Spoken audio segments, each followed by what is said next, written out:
Can you hear me? Am I live? What's up, everybody, and welcome to Murder Monday. You know, I was just thinking before this started, I don't even know what, number this is. It seems like, I don't even know. We've done it for a while, though.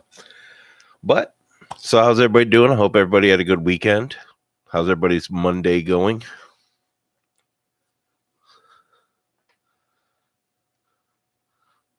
One million. Murder Monday, 1 million. That's a lot of weeks. Oh, I can go back and count it. It wouldn't be that difficult. It's just every Monday, you know. So a few things. I thought of something during, I don't know how many of you guys were over there at we're in Nihongo Johnny's live stream the other day, but somebody mentioned a Dibbit box, and I was thinking something. Now, I'm looking at it, and none of these things really seem legit.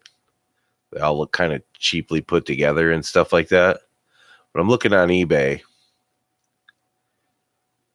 and I'm thinking something we could do, which they're also ridiculously expensive for folks like Jesus.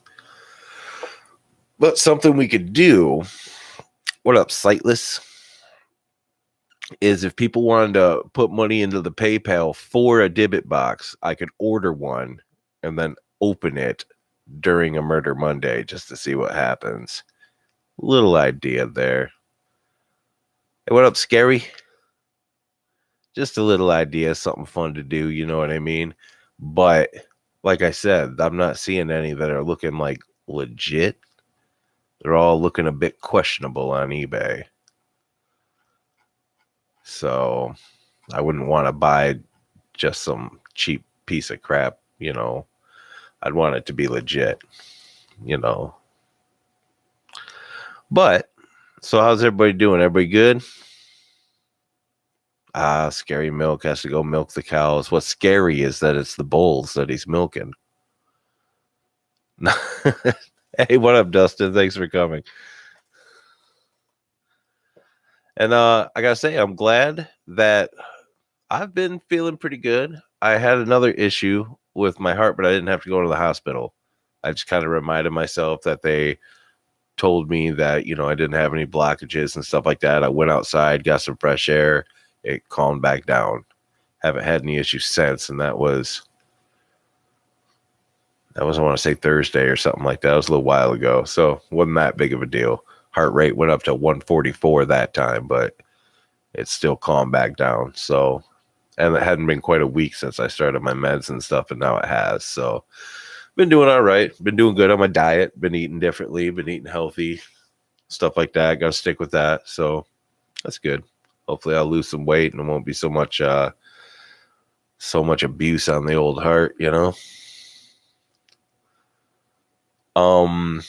Oh yeah, I wanted to say I'm glad that everyone seems to be enjoying the Bannerman Chronicles.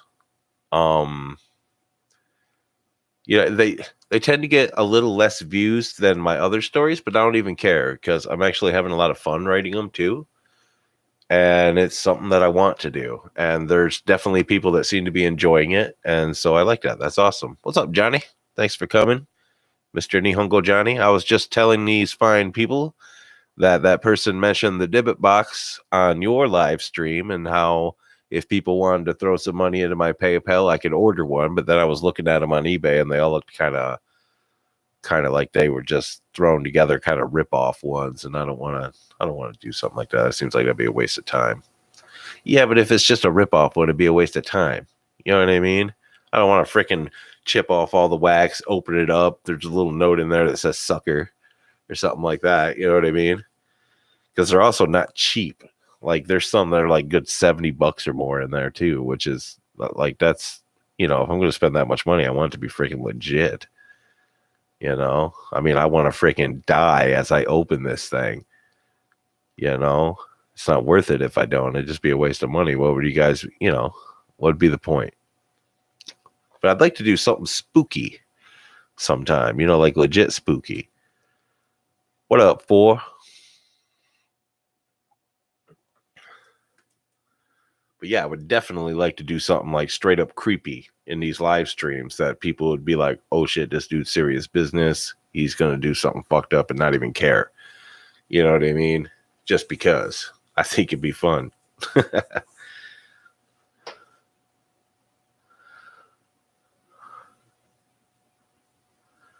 Well, yes. You could put random stuff in a box to see my reaction. Hopefully food, like a pig head. I seen that picture. It looked delicious. Cooked properly, it looked extra delicious if that stuff was roasted nicely. Bacon. I'll take bacon. Bacon's good. Bacon likes bacon. Veggies. Oh, come on, bad vibe. Veggies? No, that's scary. That is scary. Actually, I'm eating a lot of veggies now. I've been eating broccoli and kale and all that sort of stuff. 79 cents a pound, too rich for my blood. Hey, thank you, Abraxas Paranormal. I appreciate it. Oh, and that's another thing. Showing support to me, I appreciate that. Everybody check out each other's channel if you don't know each other. I think most of the people in here know each other. But if there's anyone new...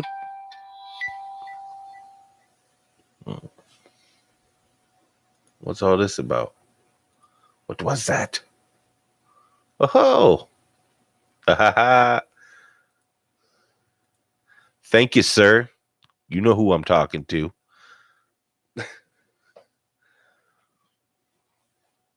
Hey, what up, Mr. Reality? All right, then, I guess... If you don't know my channel, don't waste your time. I always tell people, I always kind of warn them, like, I read spooky stories and stuff. If you're not, like, into that sort of thing, then you probably shouldn't even look at my channel, because if you're, like, easily scared or something like that, what's the point? If you're not going to enjoy it, what's the point? You know what I mean? But I guess let's get to reading some stories. And thank you, Johnny.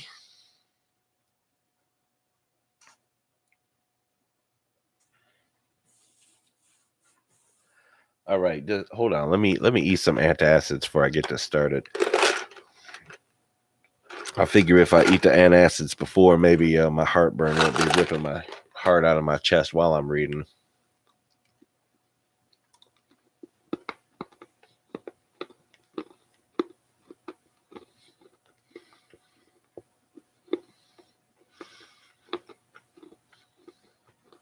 I apologize. I'm not saying acids, they are crunchy.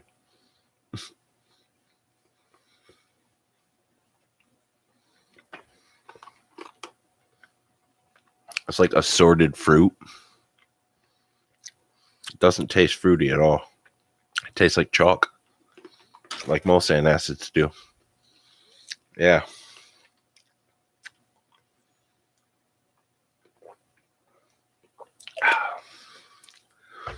But hopefully that'll help with the heartburn and indigestion I always seem to get. Yeah, chalk tea. Actually, that's just water. I already drank the tea.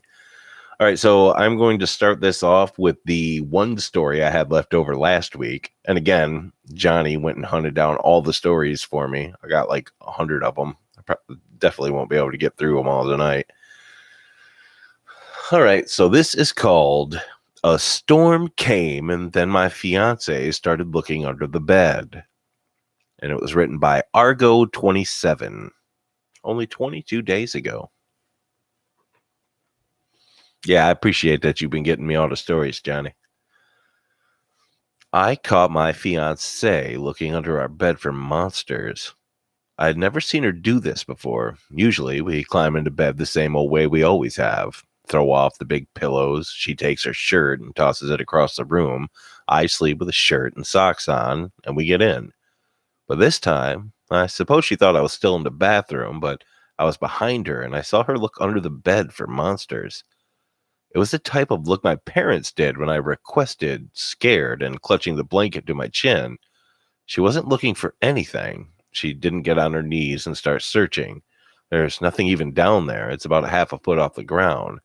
She pulled back one flap of the comforter, leaned down and looked, confirmed something, then crawled into bed. When she saw me behind her, she blushed a deep red. Did you just... I don't know why I did that. I'm sorry. Don't apologize. It was cute. I feel stupid. Was there anything down there? No, come on, just get in. Is there a killer loose, or are you looking for monsters? Fuck off. Come on, don't embarrass me, she said. She took off her shirt and tossed it across the room. Then she pulled the blankets up and beckoned for me to come and spoon her. So I did. 3 weeks ago, there was a severe storm and our whole town had a blackout for about a week. It was hell. Katie and I ate cans of food we cooked with a makeshift fireplace. After a while, we just swallowed our pride and lived at our neighbors, the Baumans, who, for some reason, had electricity.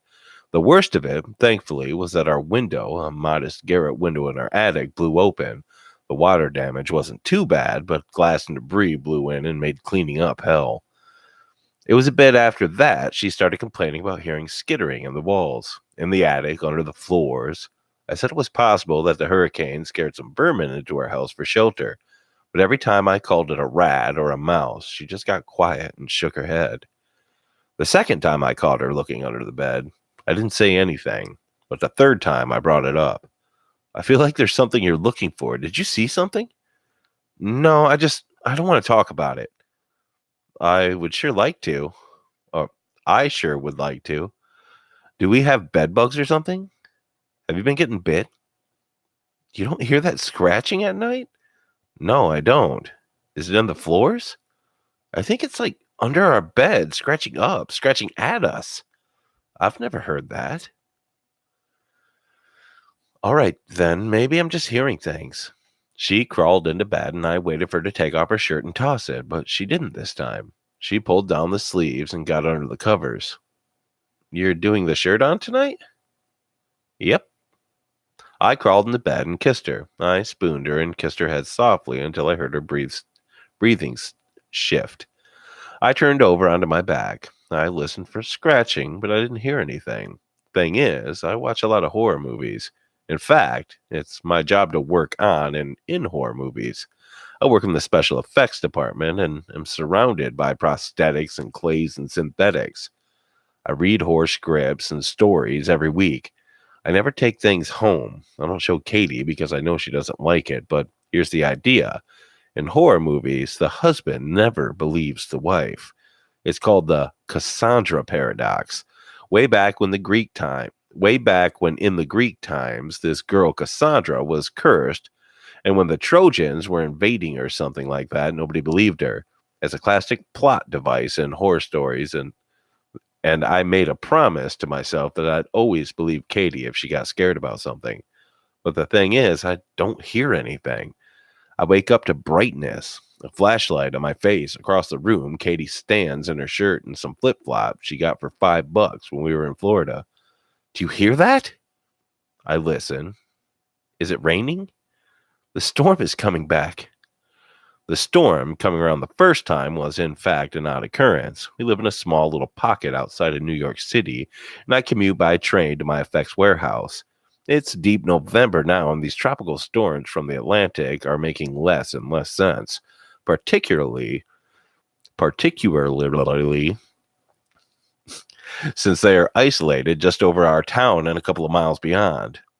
It won't be as bad. It sounds light. The scratching gets worse when it rains, Katie says. She shines a light towards the bedroom window for a moment, and my heart turns to ice. A face stares back at me through the street glass, but then I realize it's my own reflection. Just help me look around the house, yeah? I think of Cassandra. Nobody believed her when the men with swords and shit came across the water to murder and lay waste. Nobody believed her. Yeah, of course. There's a strange feeling of forced deja vu when you examine your own house with a flashlight. If we turn on the lights, they'll scatter, Katie says. And so we don't. Instead, we look at every corner and crease and floorboard with a flashlight we got from this hardware store at the edge of town.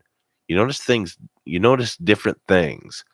I didn't know there was an outlet there, or that the banister over there was warped. Look at those splotches on the ceiling. Wow, how long have those been there, etc., etc. I don't want her to be Cassandra, but I also don't want this to happen every night. I broach a subject. You know, babe, if you don't feel comfortable staying here, you can probably stay at the Baumans tonight or until we get this figured out. I'm not going to stay at our neighbor's place. I'd look crazy, she says, wearing $5 flip-flops and Senior Frog t-shirt and a flashlight. God, I love her. The Baumans love us. They have a giant house and love company. Dinks, am I right? I don't know what the hell that means. DINCs? I don't know what that is. Anyone know what DINCs are? I'm just not going to bed. I'm not tired anymore. I can't go to sleep. I'll just hang here and watch Netflix. You're just going to watch TV on the couch all night, Katie? Come on. You'll be a wreck tomorrow. It's fine, seriously. I don't want her to be Cassandra, and I think fuck it. I won't get a good sleep knowing she's out here anyways. All right, I say. I'll stay with you. So we turn on Netflix, and she wraps herself up in a blanket. I open a beer and sit down and throw my legs up on the coffee table, and I'm asleep in 2 seconds. When I wake up, she's gone, and it's raining a hell of a lot more. Netflix isn't asking if I'm still watching, and then I spot that the cable box is blank. The power is out, and the house is dark, beyond dark. I can hear the rain pounding loudly against the walls and the roof. The strong winds come, and it almost sounds like the house is trying to whistle. There's a draft somewhere. A window's open. I feel for the flashlight on the coffee table, but it's not there. Katie? I call out. Nothing. I get up and I feel my way back through the house. My eyes are starting to adjust to the darkness, and black walls are now lightening to a deep gray. Shapes start to come out of the woodwork. Whatever light the moon is casting is all I got to go on as I shuffle slowly through the house, feeling the cold walls and cold hardwood floor. When I get to my bedroom, things go from bad to worse. The light from the window From the light of the window, I can see in a dull bluish gray that the bed is on its side. Moreover, it's on its side and the floor beneath the bed is gone, or rather cracked. The stone foundation and pipes are laid bare, twisted shadows of metal and masonry. The wood is splintered upwards. Something broke in and damn near threw the bed out the wall. Katie! I shout louder. The rain clatters hard against the window. Across the lawn, I can see at a cockeyed angle the Baumans. They have electricity. Katie? I call again, and I flinch at my voice. I didn't want to sound panicked, but I did, and I am. My voice betrayed me, and hearing it made me worse. Then another draft of wind comes from the house, gives a raspy whoo. I feel for my phone against the wall, and I take it off the charger. The power went out, and because of that, my phone is at a measly 4%. I put on the flashlight and start moving through the house. The bathroom is clear. The living room is clear. Storage room and garage is clear. And then I feel the wind, the cold, wet wind. It's coming from the attic. Fucking garret window. We never fixed it. Instead, I, being a total bum, just taped up a layer of black garbage bags. I reached up and pulled down the damn strap, and the wooden ladder comes creaking down, and I noticed something that doesn't make me feel very good. On the steps of the ladder is a black sludge, a dripping sludge that catches the light of the flashlight and has a shine more like oil than like mud. I climb up the ladder, and now I'm in the attic, and I see something else. The black garbage bags, my sorry idea for a fix, are blown off, flapping like a pirate's flag. It's like trying to escape the wind and the rain. And on the ground is the cheap flashlight from the hardware store. It's flickering out. Its once bright light now dying orange. I run to the window. Katie! I call, practically lean my whole top half out of the small stupid window. The rain pelts my face, soaking my hair and t-shirt. Katie! I scream again, but the rain quickly stomps it out and the wind buries it alive. It's been 2 months now since that storm came and took Katie. I'm now at Dave Bauman's house. His wife had a girls' night, and so we're tying one on. I'm drinking bourbon, neat, and he is too. It doesn't get any easier, he said. I just need to know, I say. I look into my drink. It's brown, and I can see myself just barely. When it came and took our children, I thought I was going to die. Just fucking die right then and there. How'd you get better? I didn't, Dave says. He takes a large sip from his drink and exhales. Father Rodriguez said it was critical, and it happened to everyone. We all have to give up someone to the storm, he says, and I'm here, blubbering like an idiot, and begging the son of a bitch for answers. I ask him, why both? Why both? And he looks at me and asked, which son did you want to keep? And that pretty much shut me up. I don't know if it was fair or not, but it sure shut me up. I believed her, too. I really believed her, and, I feel the tears sting my eyes. My jaw tenses up. I take another drink from the bourbon, and as soon as I set it down, Dave Bauman fills it back up. Do you know about Cassandra? I ask Dave, and he practically kneels over laughing. I mean, he really has a fit with it, and I get the urge to knock his lights out, but he stops, and once he stops, he drinks again. Man, he starts, we always believed. As soon as Tanner, that's the youngest one, started coming to us about hearing scratching, my wife and I were like soldiers on patrol. We did everything we could to stop it, and honestly, I think that made it worse.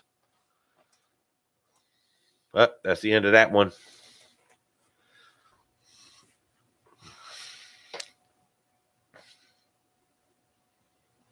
Did you?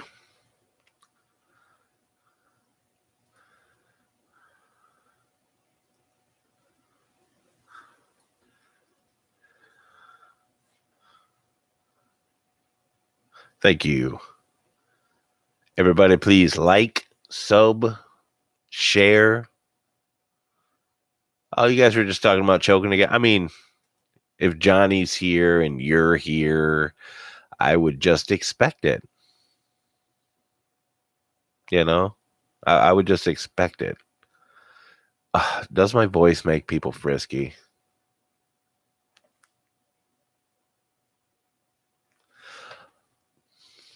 Not my problem. Not my frisky, not my problem. That's what I say. No way, not this guy. There were several people getting frisky in here, in heaps and heaps.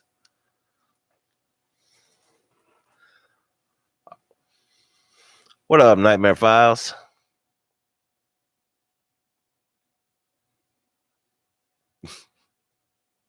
Here we go. Here we go again there. Gonna start dropping all my R's and shit. Good Lord. All right. So this should be an interesting one for me to read because it's probably written to be read by a woman, but I'll do my best. Good Lord. All right, so this is called I Was Forced to Be a Mother to a Doll, written by Griffin216. Despite being in my early 30s, I've always hesitated to call myself an adult. I learned that my parents shared this sentiment when I was kicked out of the house. But you were in your early 30s. For fuck's sake. They said they were doing so I could finally learn how to take care of myself. After everything that has happened, they feel terrible, but I don't blame them. No one can be held responsible except for the man who held me captive and forced me to become a mother to his doll. When my parents changed the locks, they were nice enough to leave an envelope with some cash to get me started. But with few marketable workplace skills, I was quickly going through this money, and they refused to answer my calls or open the doors to talk to me. It was sink or swim time, and I needed money quick. Huh? I best chill what? I best chill what?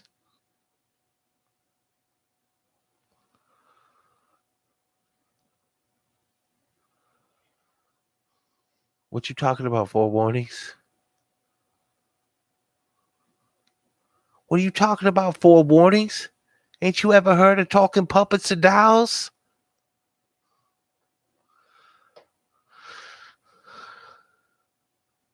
Technically, you don't live with your parents. Technically, for the record.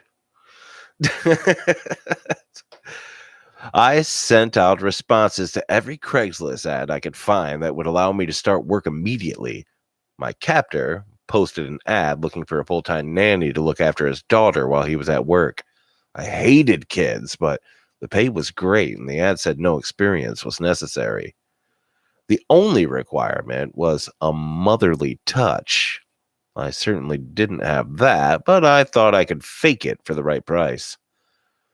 The phone interview was very brief. The man was awkward, nervous, and rambling. It was really tough to follow his train of thought, but after a few minutes of talking, he invited me out to his house to meet his daughter, Julie, and further discuss the job. Yeah, I'm going to be recording as soon as I'm done with the live stream. Seeing the inside of his house did nothing to comfort the weird vibes I got about this man over the phone. He was clearly a hoarder. Newspapers, magazines, and books were stacked everywhere and looked like they could fall over at the slightest touch. Not the safest environment for a kid, even if you didn't take the general unclean appearance of the place into account.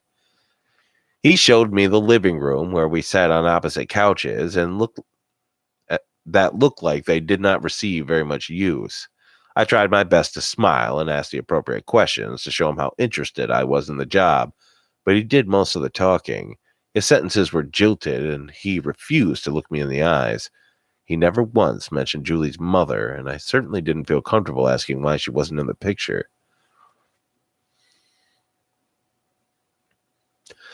As off-putting as he was, it was clear that he cared for Julie very deeply.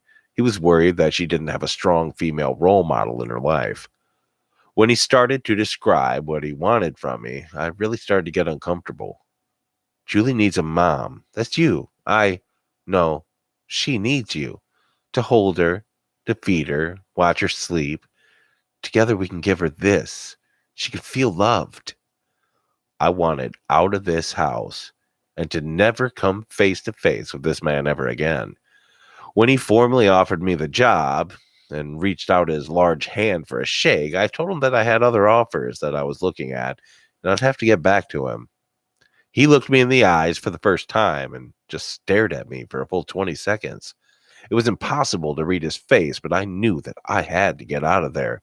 So I thanked him for his time and told him I would call him tomorrow before getting up and briskly making my way for the front door. He followed very close behind, not saying a word. I should have run, but this was not the time to be polite. He injected me with something before I reached the door. When I woke up, I was in a small dark room. The walls were padded with foam rubber like you see in a recording studio. All warmth had drained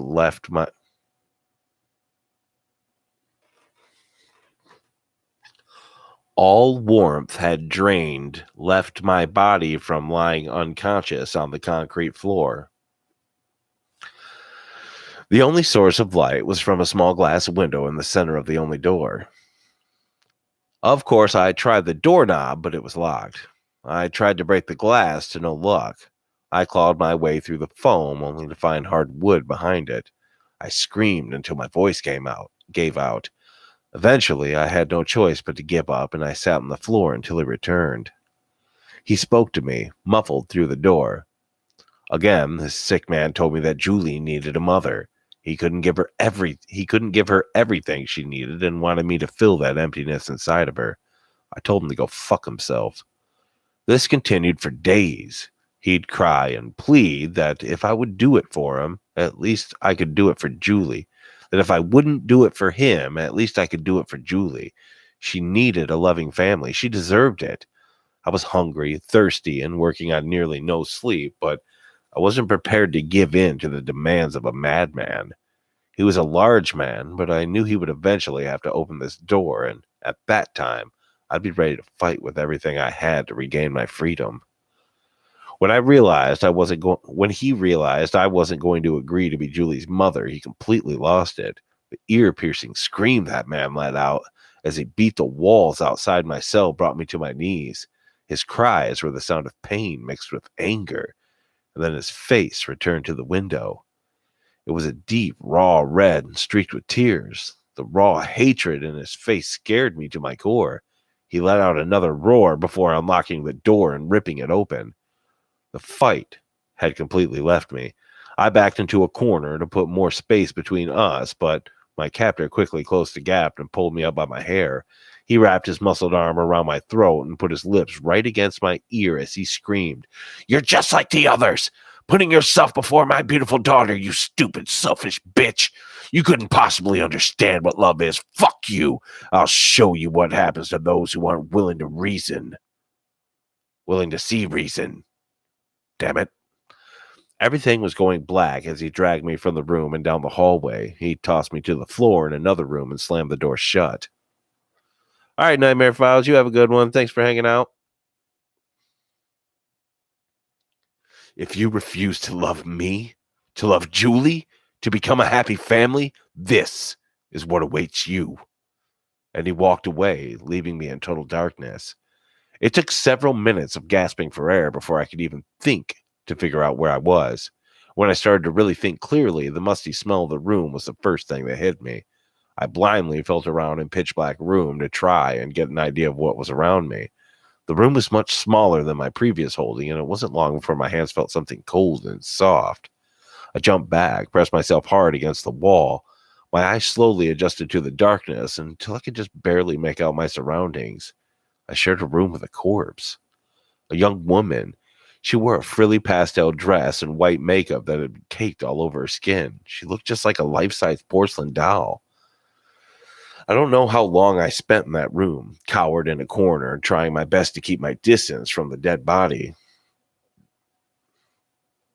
Eventually, my captor returned and took my hand as he led me from the room.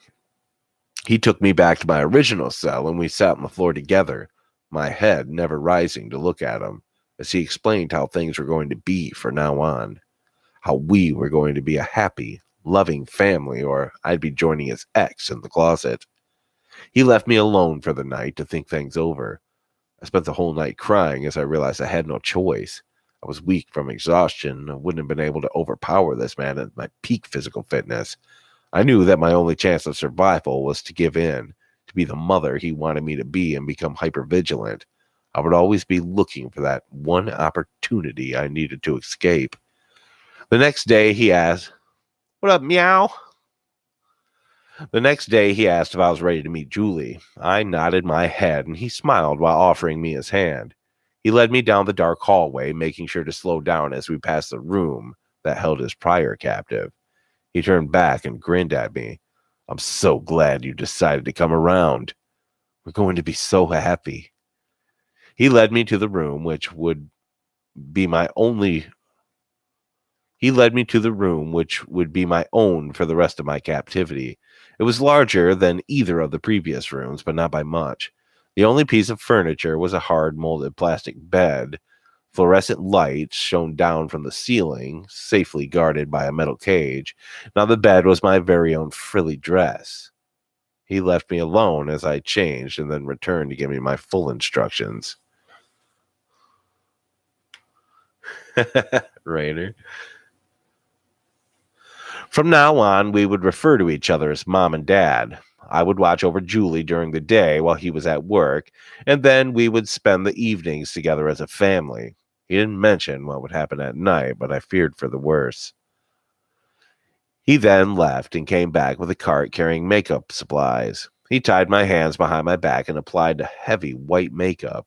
He gave me long fake lashes and rosy cheeks, his own personal living doll, and then he announced that it was time to meet Julie. My hands were untied, and I was led through the labyrinth of his basement to yet another room. He opened the door and ushered me inside. I found myself in a pristine bedroom designed for a little girl, like something out of a Sears catalog in the center of the room. Seated in a large chair in front of a tea set, I saw Julie. She was a fucking doll. Hey, thank you for warnings. A 12-inch tall, hard plastic doll. She was only 12 inches tall. I turned to look back at my captor, and he was all smiles. He motioned me towards the room and whispered for me to go in and introduce myself. Not seeing any other choice, I did exactly this. I sat down in front of Julie and introduced myself in my best sing-song voice. I told her how I was going to be her new mommy, and we were going to have so much fun together. I could practically feel the glee radiating from my captor. He shut the door and left us alone. I looked around the room and didn't see any cameras. There was no windows on the door either. So I just kept talking to Julie just in case he was listening and set about searching every square inch of that room for anything I could use as a weapon, but there was nothing. Just cheap plastic, no glass, no ceramic, nothing with weight behind it. Even Julie only weighed a single pound. I thought about trying to steal one of the little plastic spoons and working it into a shiv, but when I applied any pressure to it, it just bent. It wouldn't break. And I couldn't seem to shave a point to it. There wasn't enough strength in anything here to be effectively wielded against a much larger foe. I felt completely defeated. After that, we fell into a routine, just like he had described. During the day, I was locked in Julie's room. I usually use this time to catch up on sleep. The carpeted room was much more comfortable than the hard plastic bed in my own room. When my captor returned home, we would have dinner. He cooked everything and then brought it to me on a paper plate to feed Julie as he talked about his day. I was never given a plate for myself, and I quickly learned that Julie's food was actually for me. I would mime feed it to her, and then he would turn his head so that I could put the food in my own mouth. It was never much, enough food to sustain a doll maybe, but not a grown woman. I was being kept weak. In the evenings or during weekends when he was home all day long, we would play board games or charades. I'm not sure how I managed to keep my sanity when it was Julie's turn to act out a clue. Thankfully, my worst fear never came to fruition. At the end of the night, I was never asked to come back to his bed. He showed me to my room and locked the door, and I would wait until the next day for it all to begin again. Things carried on like this for 2 weeks before there was any change in our routine. One morning, in addition to my change of dress for the day, my captor also left me a menstrual cup. I was honestly surprised that he would even think of this need. But as time went on, I noticed that he was somewhat obsessed by it. After I changed into my dress each day and he returned to take me to Julie, he would look around the room until he found the cup. Then he would frown in disappointment. I really wish I had never found out why. He seemed distant one night and barely said a word through dinner. When he walked me back to my room at the end of the night, he didn't say good night or and leave, but instead lingered in the doorway before coming into the room and taking a seat on my bed. He patted the spot next to him and waited until I took a seat. "Mother," he said, I can't help but to notice that you haven't had any visitors." He heavily emphasized that last word, heavily. He heavily emphasized that last word heavily. It took me a moment to realize what he was talking about.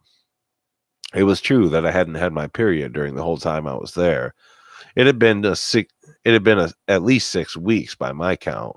While this may have not been entirely accurate, it was obvious that I was late. Under the circumstances, I wasn't really all that surprised. The stress of being held captive and malnourished had thrown my body off, but I didn't know how to explain this to my captor. There was no telling whether or not something would set him off into a blind rage again, so I kept silent. "I know Julie isn't real." This caught me completely off guard. My captor sounded so distant and sad as he continued, "But she is so important to me. You have become so important to me, to us, to our family. I know you feel it. You aren't like the last one. Julie and I need you just as much as you need us."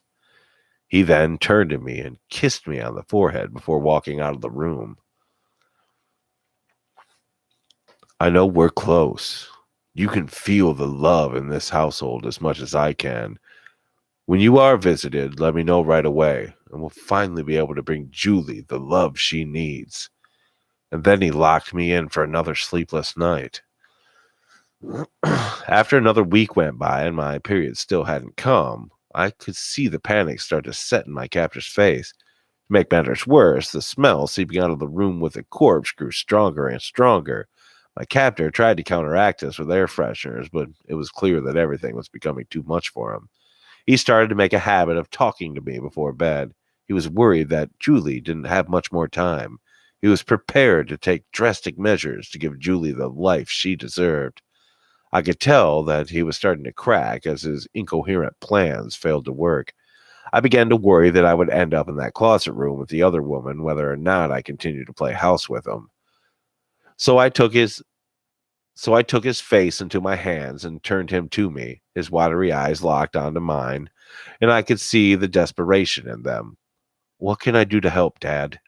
I asked him. And that's when he shared his grand plan with me.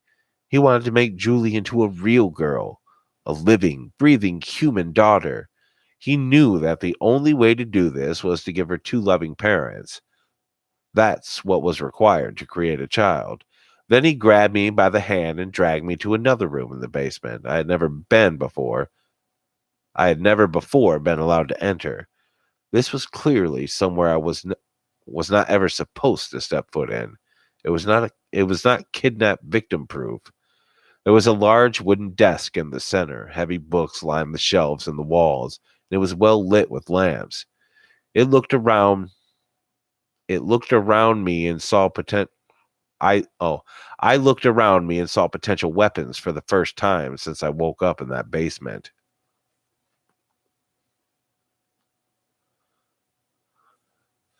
He picked up a book and started to read to me, but I barely paid any attention. He spoke of occult nonsense and magical rituals that could be used to create life. My eyes were glued to the ballpoint pen on his desk. I watched him closely, my eyes darting back to the pen as he droned on. I knew this was it. My moment had finally come. But I couldn't waste it by being impatient, so I inched closer to the desk, making sure to smile and nod along to his speech. When he finally turned his back to me to find another book, I darted for the desk and grabbed the pen. His eyes went wide when he turned around and saw me holding a pen like a dagger. I stabbed wildly and could actually feel it sink down into his flesh more than once. He tried to get a hold of the pen, but each strike caused him to recoil in pain. I could feel his blood soaking into my dress as he continued to cry and beg me to stop. I stabbed him 3 more times before my blood-soaked hands lost my grip on the pen. I pushed his heavy body off of me and ran out of the room as he continued to whimper. The hallways seemed like an endless maze, but eventually I found the stairs which would take me to the ground floor. The door at the top of the stairs had an electrical keypad lock. I was still trapped.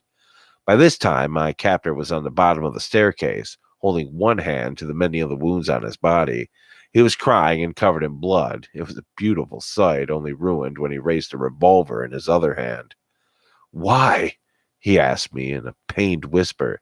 He was clearly more hurt by his imagined betrayal than the actual damage I had inflicted with the pen. "How could you do this, Mom? Julie means so much to you." I didn't know what to do. Continuing to fight meant getting shot, but giving up after all that I've done, there was no going back. I rushed down the stairs and leapt onto him. I beat his face with every ounce of strength my malnourished body could muster. For all my effort, I was met with a pistol to the nose, and the world quickly went black. The stench of death welcomed me when I woke up back in that small room which held Julie's previous mother. This was it, my final resting place. I knew I would never leave this dark room alive. It was an ironic twist. I finally got my period that night. My captor had waited so long for this, and now it didn't matter. Or did it? A plan started to develop, and I found a new sense of hope. I crawled my way to the door and leaned my tired and beaten body against it. Through my blood-filled mouth, I did my best to put on an innocent voice. "I know you're still out there. Please forgive me, Daddy. I didn't mean it. You know how women get this time of the month." At this, I could hear movement in the hallway, and I couldn't help but to smile. This man was just as dumb as I thought. I didn't mean to hurt you. I just couldn't control myself. Please help me. I need you, and Julie needs me. She'll be going through this same thing soon, Dad. If I'm not there to help explain it, she might go crazy and hurt you too. Please, let's talk about this. The door slowly opened. My captor stood there, covered in bandages, but still holding the gun. I smiled and spread my arms wide for a hug. I didn't mean to hurt you. Please forgive me. And he hugged me. We stood over the dead body of his previous victim and proclaimed our love for each other. I promised him that we would be together forever and Julie would finally have the loving family she deserved. He led me back to my room and had me strip off my blood-soaked dress. This was the first time he had ever made me change with him in the room. I was terrified that he was testing my loyalty after what had happened. He used the dress to wipe the blood from my face, and then he brought a small jar out of his pocket. I had to bite my lip as he collected the blood from me that he had waited so long for. I had to fight every urge to scream as he left the room, but stayed at the doorway. He forced me to watch as he added his own fluid to the jar. He stared at me the whole time, crying and professing his love. When he finally left and locked the door, I completely broke down. He didn't return for a long time after that. I began to fear that he didn't need me anymore, that what I had just endured had only bought me a larger room to die in. That's when he returned with a brand new corpse.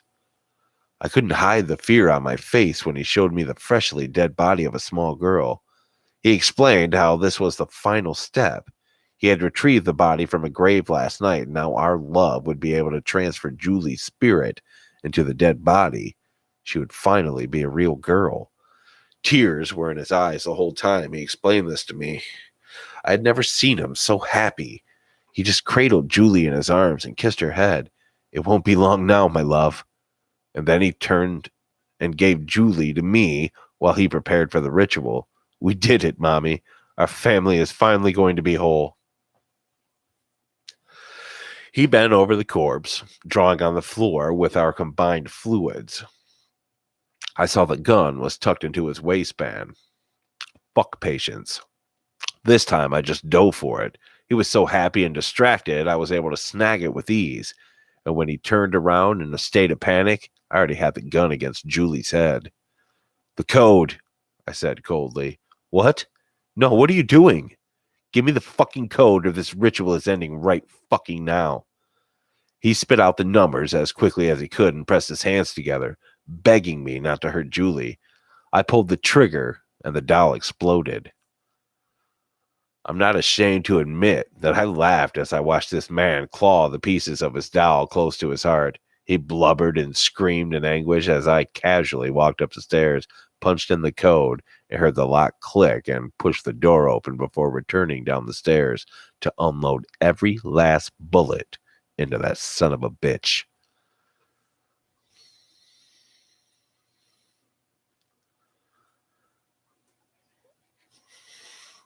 Well, there goes that one. I don't know if I played a convincing woman, but I mean, maybe that guy just thought I was a woman the whole time. Hey, what up, Elijah?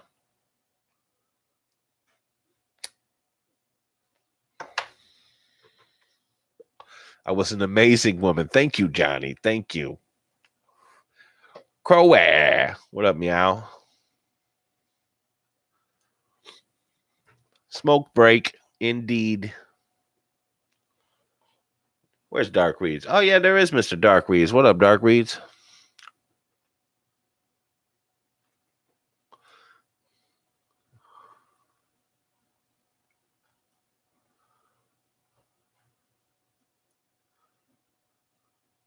All right, I'm going to read this one next.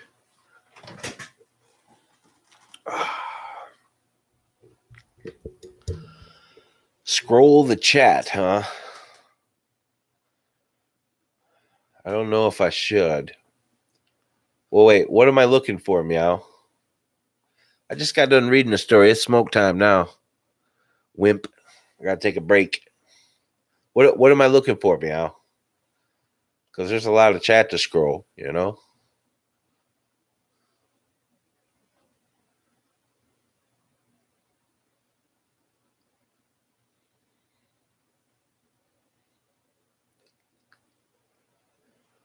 All right, so we got Mr. Reality making wine with his toes.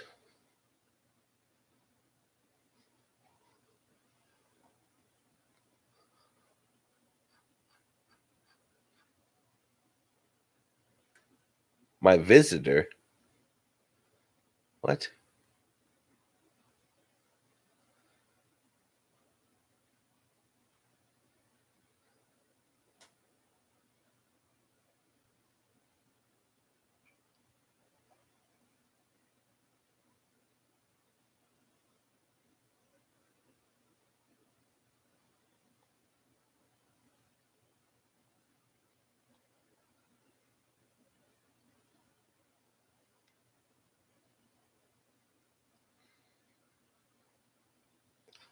All I see is 4 warnings versus kangaroo.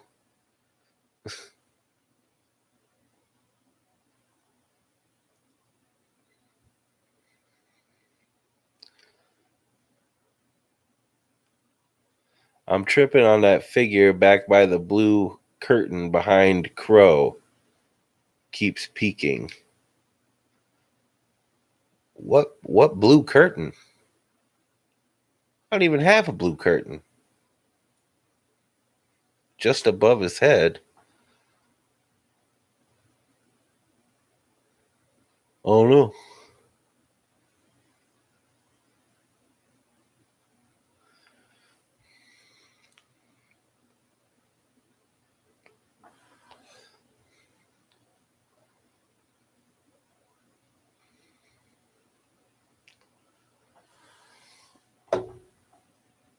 My right? So over here?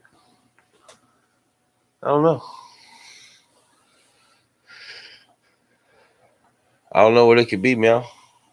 Well, I just got my bed back there.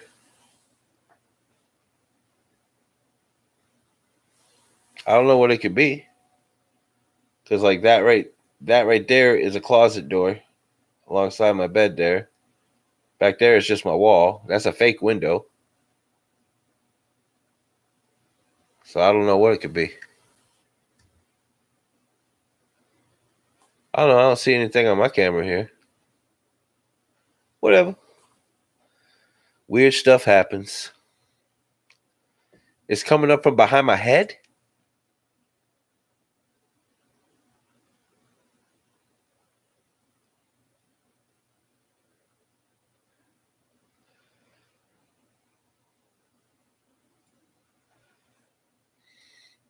Yeah, try to take a screenshot if you see it. Yo, I got a couple of little crows on the tree. There's one right there, and then there's one like up here. Well, she said it's over by my head, so I don't know what that would be. Yes, welcome, whatever keeps popping up, to the show. All forms of spirits and ghouls are welcome here.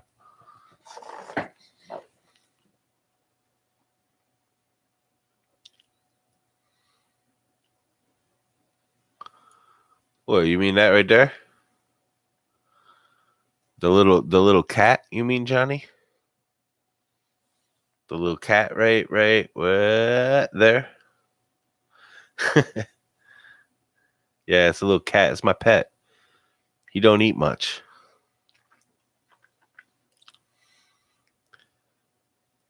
Where is it peeking from? From my head? Or from my bed? We'll try to get a screenshot so you can show me a screenshot. Rainer. Yeah, it might be my shadow.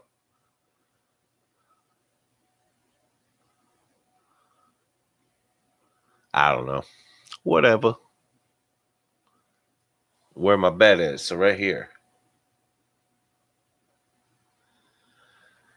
It better not be a fucking mouse or I'll be pissed. Is it a mouse?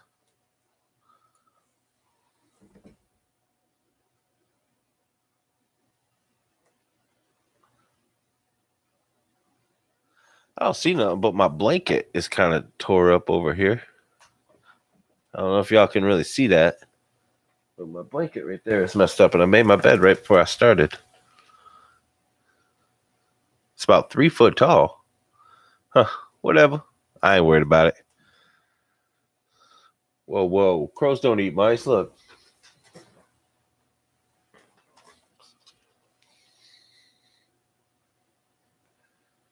See?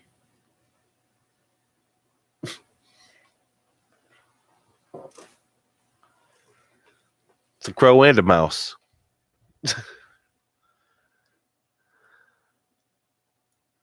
I know, but it's really not going to eat the mouse. They're actually going to be buddies. Thank you. No, he ain't going to eat the mouse, guys. I'm telling you, he's not going to eat that mouse. That mouse is supposed to be Haley, and I'm the crow. He ain't going to eat that mouse.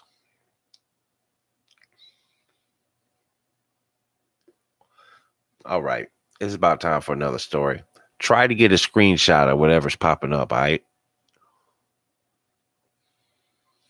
Is it over here?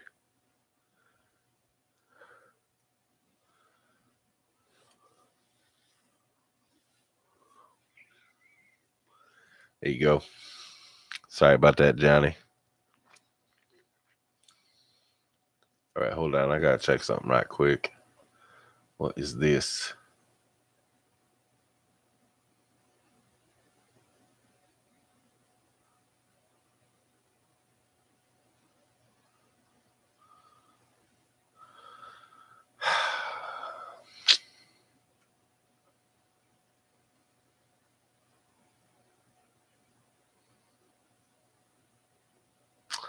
No. All right. So,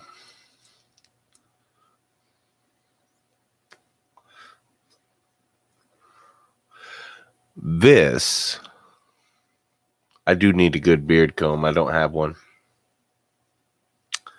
I do not have like any sort of beard grooming stuff.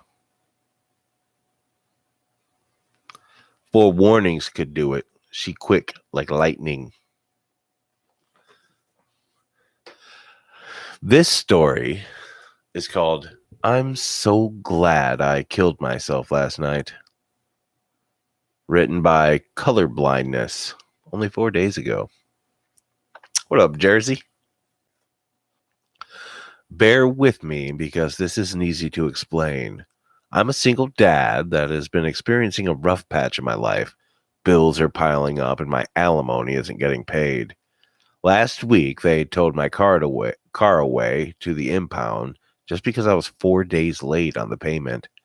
The tipping point for me was Sunday, though, when my little girl called me up from her mom's cell and asked if she could get a new Barbie doll for her birthday.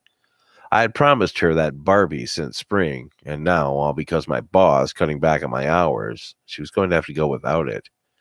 I told her the bad news, and Janet got on the phone. You're a fucking bastard, Mike, you know that? Your little girl is literally in her room bawling her eyes out. I felt like shit. And the pills I was taking for anxiety weren't helping. I know it was selfish, but, well, I went to my bedroom and I pulled out my old service weapon. It was a little worn, but I knew that it would get the job done. Oh, what up, Jack? I prayed to God that he forgive me for what I was about to do, and I pulled the trigger. This is where everything gets a bit muddied. I know what I experienced wasn't a dream, but I also clearly and distinctly remember waking up this morning about 5 miles away from my house, naked and exposed to the elements. I shivered and stood up, confused by the shift in perspective, but soon realized that I was in a nearby park. I ran home before anyone caught sight of me and got ready for work by 5 that morning. The only reason I knew for sure that something definitely did happen last night is because I checked my gun, and there's a bullet missing. Not to mention that my clothes I was wearing last night were neatly folded on the bed. I called my ex again and asked her if I had made contact with her last night, just to be sure I wasn't going crazy. What the hell is it, Mike? It's not even 7 o'clock. And you've called for the past 3 hours on the hour since like 3:30, she screamed at me. I hung up the phone and looked around the house. How in the world had I called when I apparently put a bullet in my skull? And of course, more importantly, Why was I standing alive and breathing today? I checked my phone logs and noticed that I had also tried calling Donnie, my therapist. Several text messages all said the same thing. I tried to kill myself last night. I'll get it right tonight, the message said. I was scared out of my head as I scrolled through the phone, trying to pick these pieces up to account for my lost time. I checked messages, inbox, and social media. It seemed as though I had been active on every one of them, even going so far as to post a selfie on Instagram. Why didn't I remember any of this? I decided to check my other photos next and noticed that there were over 19 new photos, amounting to about 13 megabytes of data being used. What the hell had I been doing? I skimmed through the photos, trying to make sense of them. As I kept moving back towards the time of the incident, I was noticing the photos becoming more and more bizarre. Pictures of me lying on the ground with a strange symbol etched on the floor. Pictures of me with blood against my head and face. The final photo was a full frontal shot, and it showed what I had suspected all along. Half my face was blown off. I dropped the phone and looked about the room. I didn't feel alone anymore. Then I looked in the mirror. My reflection was smiling at me. "Did you get it yet, Michael?" he whispered. I felt like screaming, but no words came to my throat. "I saved you, Michael. I kept the ball rolling," it intoned. I stepped towards the mirror, trying to imagine a way that any of this made sense. "And now that I've saved you, it's time you paid me in kind," the reflection said. "Repay you? How? Our worlds are the same and yet so very different. Your suffering is my luxury, and the opposite is also true. I need to be where you are, just for one day, to finally experience happiness. You owe me that much, Michael." I felt a cold hand against my stomach. He was pulling me into the mirror. I tried to grab something, anything, to get away. I smashed at the glass at my doppelganger came bursting through the portal. We scuffled across the floor, and he scrambled to grab my gun. I kicked him square in the jaw, and he took the firearm. And took I kicked him square in the jaw and took the firearm, not hesitating to blast him full of bullets right there on the bedroom floor. Once I was able to fully recover from the shock of the experience, reality set in. There was a dead body on the floor. Worse still, it looked just like me. How the hell would I explain this to the police? I looked through the mirror, a sudden thought dawning on me. If I stepped into his world, I could replace him without anyone being the wiser. I could start things fresh. I placed him against the bed and put the gun in his hand. Since we shared the same fingerprints, I knew that the police wouldn't even consider this bizarre alternative. I wished I knew why he had saved me last night. Maybe this was his purpose all along. I'm going to sign off now and step across the barrier. I can't wait to see what Janet thinks of me over there. Maybe we can even get back together. I just know that I'm glad I killed myself last night.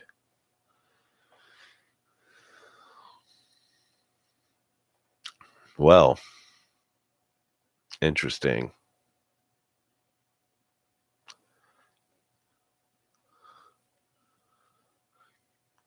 You scared Jack away. Well, that's weird.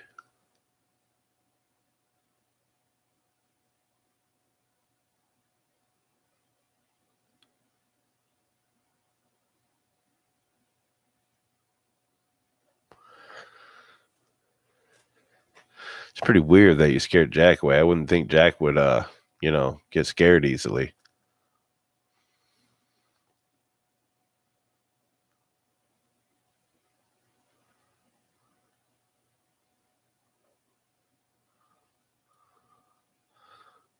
So, forewarnings, you having any luck taking a screenshot of that thing, or is it not popping up anymore? Oh, well, yeah, okay. No, that makes sense. That would scare him away. If you profess love to Jack, he gets a little weird. Can't handle it. That's like telling him he's an awesome author. He's just like, "Oh, thank you," you know.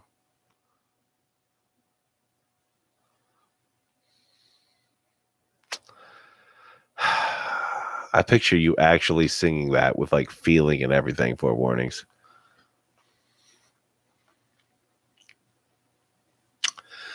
This story, I'm going to go on to the next story. After I take a drink, I should take a drink first. Yeah, I figured you probably did. Yeah. You were like, hit the road, Jack, and don't you come back. Anyways, do not read a book called Goodnight Precious to your children. Blair Daniels is the author. My son is 2 years old and does not sleep. So when I saw an ad online for Goodnight Precious, the only book guaranteed to put your child to sleep, I clicked. I was skeptical, but there was a video demonstration on the website. I'm going to show you how this book works right now. I've got a child in bed. The goateed man motioned to a 3 or 4-year-old boy lying in bed, wide awake. I'm going to read the book to him. Watch what happens. Excuse me. The video cut to him finishing the book. The sun is set and you slumber. Good night, precious one, little wonder. Or precious little wonder. As soon as he closed the book, the boy's eyes fixed straight ahead, blank and motionless. Then they fluttered shut. No wake-ups in the middle of the night either. Once he falls asleep with this book, he stays asleep. The man said over the boy's light snores. I was sold. I clicked the order link. In 3 days, I had the book in my hands. It was a lot thinner than I had expected, only a few cardboard pages. The cover was a drawing of a boy sleeping in bed as an old woman, maybe his grandma, watched them from a rocking chair in the corner. Hey, Jack's back. I read it to Jackson that very night. It's time to go to sleep, little dear. When you wake up, I'll still be here. I read softly. The illustration showed an old woman tucking a child into bed. She wasn't smiling. I glanced at Jackson, still wriggling and wide awake, but he seemed to be enjoying it at least. Night has fallen, stars are out. Go to sleep now, don't you pout. This image showed the same woman sitting in a rocking chair next to her sleeping child. You'll sleep through sadness, sleep through pain, and when it's done, we'll do it again. That rhyme's really a stretch. I glanced at the image. The woman was getting out of her seat, walking towards her son's bed. Now go to sleep. Or go to sleep now, little one. Be patient now. We're almost done. In this drawing, the woman was looking down at her sleeping child from the bedside. She was holding a pillow. I turned the page to the last one. My heart stopped. The old woman was pressing the pillow over her child's face, smiling with one of those cartoonish grins you often see in kids' books. I read in a soft, cautious voice, The sun is set and you slumber. Good night, precious little wonder. I closed the book and looked over at Jackson. He was fast asleep. It really works. I moved him to his bed and enjoyed some well-earned alone time. Who cares if the book is a little weird? It really works. An hour later, I was asleep. I woke up at 8. Jackson didn't wake me up at all. A welcome change from the usual. I looked over to his still slumbering body and smiled, but at 11 a.m., he still hadn't woke up. He never sleeps this late. Maybe he's sick. I turned on some light music, talked to him, patted his back, no response. Jackson? I said. I picked him up and put him on my lap. His head slumped against my chest. Jackson, are you okay? Nothing. Just his soft, deep breaths against me. Jackson, wake up! Nothing. I yelled in his ear, bounced him up and down. I brought him out in the sun. Nothing woke him up. Now it's almost 3 o'clock. He's been asleep for 19 hours. I'm about to load him into the car seat and drive him to the doctor. I think something is terribly wrong with him. Well, you suffocated him with a pillow, lady. I mean, come on. Oh, are you leaving, meow? Oh.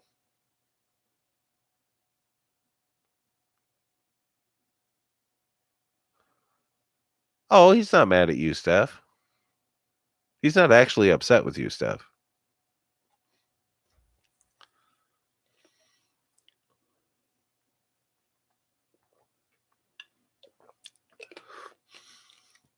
He's just actually busy and still trying to be supportive of the live stream, I think is what's going on.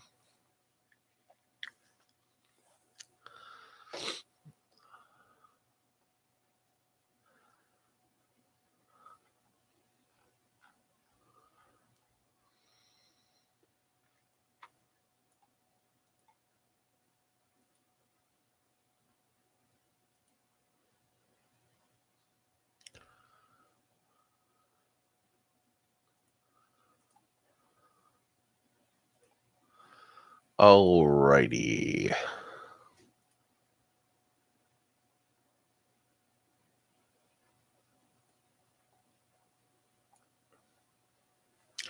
There, see? See?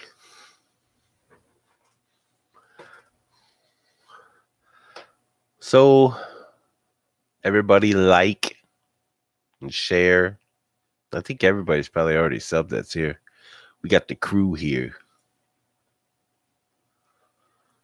The next story is called A Demon Saved My Life. I wish he hadn't. It's from Life is Strange, Me Too. I first met the demon when I was 17, and on that night, he saved my life. Yeah, the crew! Got the crew! I was standing at the bus stop, waiting to catch a ride from my after-school job. I had forgotten my umbrella that day, and as you know, it always rains when you forget your umbrella. It was coming down in freezing bucketfuls, and I was trying to ignore the fact that I was floating in my own shoes. Suddenly, the rain above me stopped, and I looked up to see him, the demon, shielding me with his umbrella. He looked like a person put together by someone who didn't know what a human being looked like. He was long and lanky, 6.5 feet at least, and his shoulders were hunched forward so that his profile resembled a giant vulture. His face was gaunt, all sharp edges and deep hollows, and across it was plastered a wide, friendly smile of crooked gray teeth. "Haven't you heard, friend?" he asked. "No," I said. "Heard what?" "The bus isn't coming today," he said. "The driver was drunk and got into a crash. Everybody on board was killed." The way he said the last part, cheerful almost, made my stomach turn. Oh, let me say it again then. Everybody on board was killed. I wasn't sure if I really believed him, but I decided that I would leave anyway. I felt a strong urge to put as much distance between him and me as possible. "Oh," I replied, "I guess I'll have to walk it." "Yes," he said, "you will. Here, take my umbrella." He extended the umbrella out toward me, and without thinking, I accepted it. My fingers briefly brushed the skin of his hand, and a shiver shot through my entire body. The next day, I saw the bus crash on the news, except it had happened after my stop. Just as the man had said, everyone on board had died, and if it weren't for him, I would have been on board too. The next time I saw the demon was during my sophomore year of college. He was waiting for me in my dorm room, hunched over my desk and reading one of my books. "It's you," I said. "Yes," he replied, "it's me." He calmly shut the book and turned to face me, beaming his crooked-toothed grin. "I brought you a present," he said. My stomach squirmed. "You did?" I asked. "Oh, yes." He reached a hand inside the lapel of his jacket and retrieved a pink spiral notebook. The name Ellen Hartwell was printed on the cover. "This belongs to the pretty brunette in your psychology class," he said. "The one you're always staring at. You will tell her you found it, and then ask her out to dinner." He set it down on my desk. "Oh," I said. "Thanks." "No thanks necessary," said the man. "I'll see you again." In that moment, I blinked and he disappeared. The final time I saw the demon was the night my son was conceived. My wife Ellen was waiting in the bedroom while I took a quick shower. I stepped out naked and dripping wet to see the man standing in my bathroom. "Hello again, friend," he said. "You scared me," I replied. "I know," he said. "Listen to me. Tonight, you are going to talk to your wife. She is ready to have children, but she doesn't know it yet. She will conceive your son tonight." My heart swelled at the thought of a son, but my stomach was left less optimistic, and it squirmed with uneasiness. "Why are you helping me?" I asked. The man smiled widely. "The strands of fate are long," he said, "much longer than a single human life." He snapped his fingers and disappeared in a mist of blue-gray smoke. The man never visited again after that, but sometimes I would get that uneasy feeling in the pit of my stomach that accompanied his presence. Years passed, then decades, and gradually I forgot about him until the day the police came. They came with bloodhounds and shovels, and they turned my entire property inside out. After all was said and done, they found the remains of 37 women and arrested my only son. My son claimed throughout the trial that a demon had forced him to commit the murders, but the prosecution didn't believe it. He was sentenced to death. But I recognized the demon from the thousands of sketches that filled his notebooks. It was a gaunt-faced man with a wide, friendly, crooked smile of dead gray teeth. "What up, Fear the Great White? How you been, man?" Or should I say, where you been, man? I ain't seen you anywhere in a long time.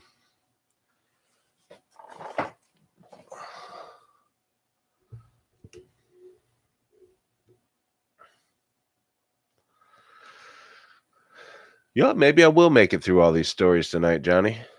There's none of them that are particularly long. Well, this next one's actually a little bit long. Well, that's not too bad. But I think it's about time for another break. Hiding like a homeless hermit hobo. Well, at least you got internet. Are you sitting in a McDonald's right now?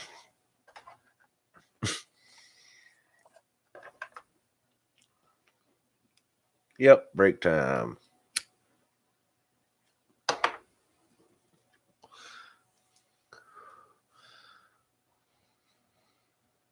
Did Meow leave? And has anyone seen that thing pop up again? Public library. Are you homeless? Are you actually homeless right now?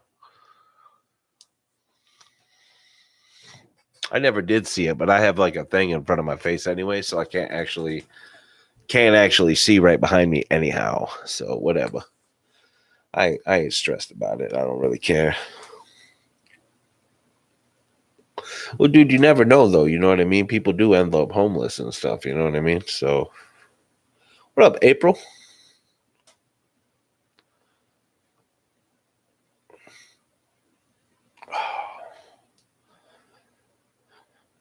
Maybe later, but not right now. Yeah, I'm hoping I don't end up homeless. If I'm homeless, I can't do this anymore.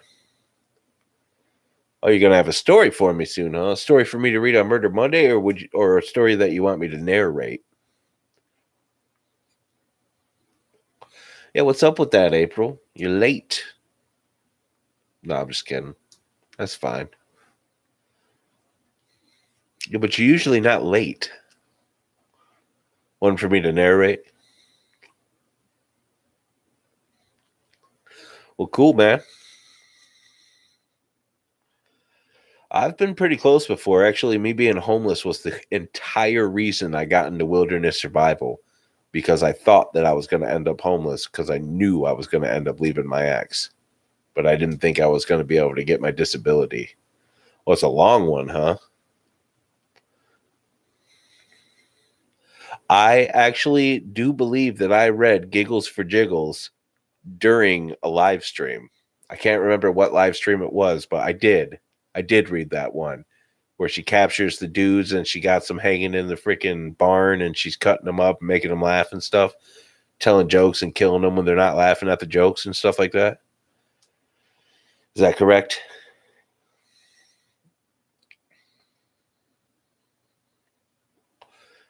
Oh, nice. Dang. That is a long one there, Drac. I wonder how many words the Matamot Chronicle, if I put it all together, would be now. I don't think that many, though. I don't think it'd be as many as I think. Yeah. Yeah, I did read that one. Yes, thanks for coming, April. I'm glad you're here now. It's all right that you're late. Doesn't matter. It's all good.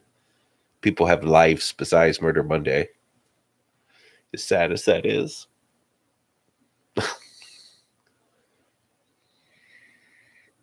I still have 5 stories up here.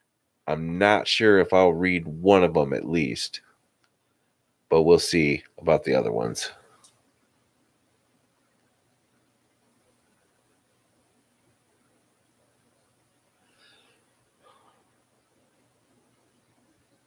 Do I read about that much a minute? 180 to 200 words a minute?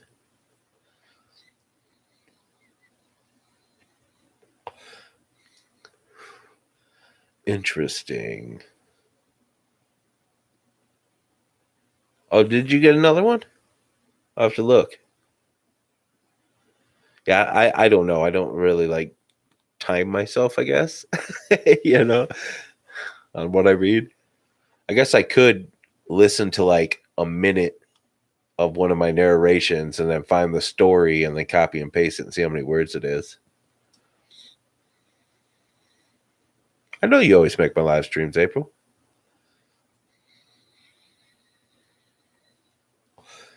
I'm pretty sure, Great White, that I could like literally live indefinitely in the woods if I needed to. Maybe not in the winter if I just had to go. That'd be pretty. If I didn't have any food, but I keep a little bag next to my bed there with a bunch of food and everything else in it, just for that reason, in case I got to pick up and go. Got my little haversack full of food and everything else and shelter and stuff right there. So I'm good to go.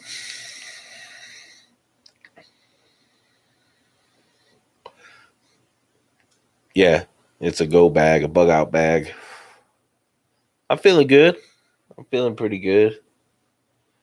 Apparently, these pills that they got me on are also like anti-anxiety or medicine or something like that. So they actually kind of make me feel a little chill too. Of course, it slows down my heart rate too. So that might be making me feel chill too. I don't know.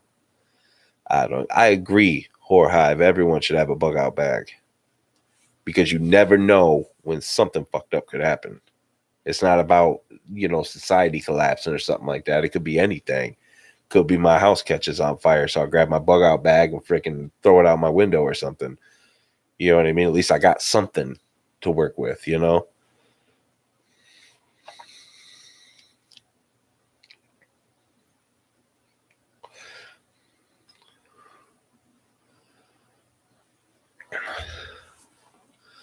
All right, break time's over. Yeah, that's good, Jersey. That's good. I think it's a really good thing to have. Throw, try to jump out the fake window. Actually, if I had to, I can pretty much guarantee you I can make it through that wall. This is a trailer. I could go right through the wall if I really needed to. You had to resubscribe to my channel, huh? Interesting. That's interesting. Yeah, there's all kinds of crazy stuff that can happen that could make it to where you could need something like that. All right, so the next story. This one is called, let me see how long this one is. This one's a bit longer. Let me check the other ones. Check these other ones. Oh, this one's a short one. I'll read this one next. I'll read the short one. Might save the longer one for later. See, there ain't no caves around here, unfortunately, but I can build a shelter and everything else. So there's Asham.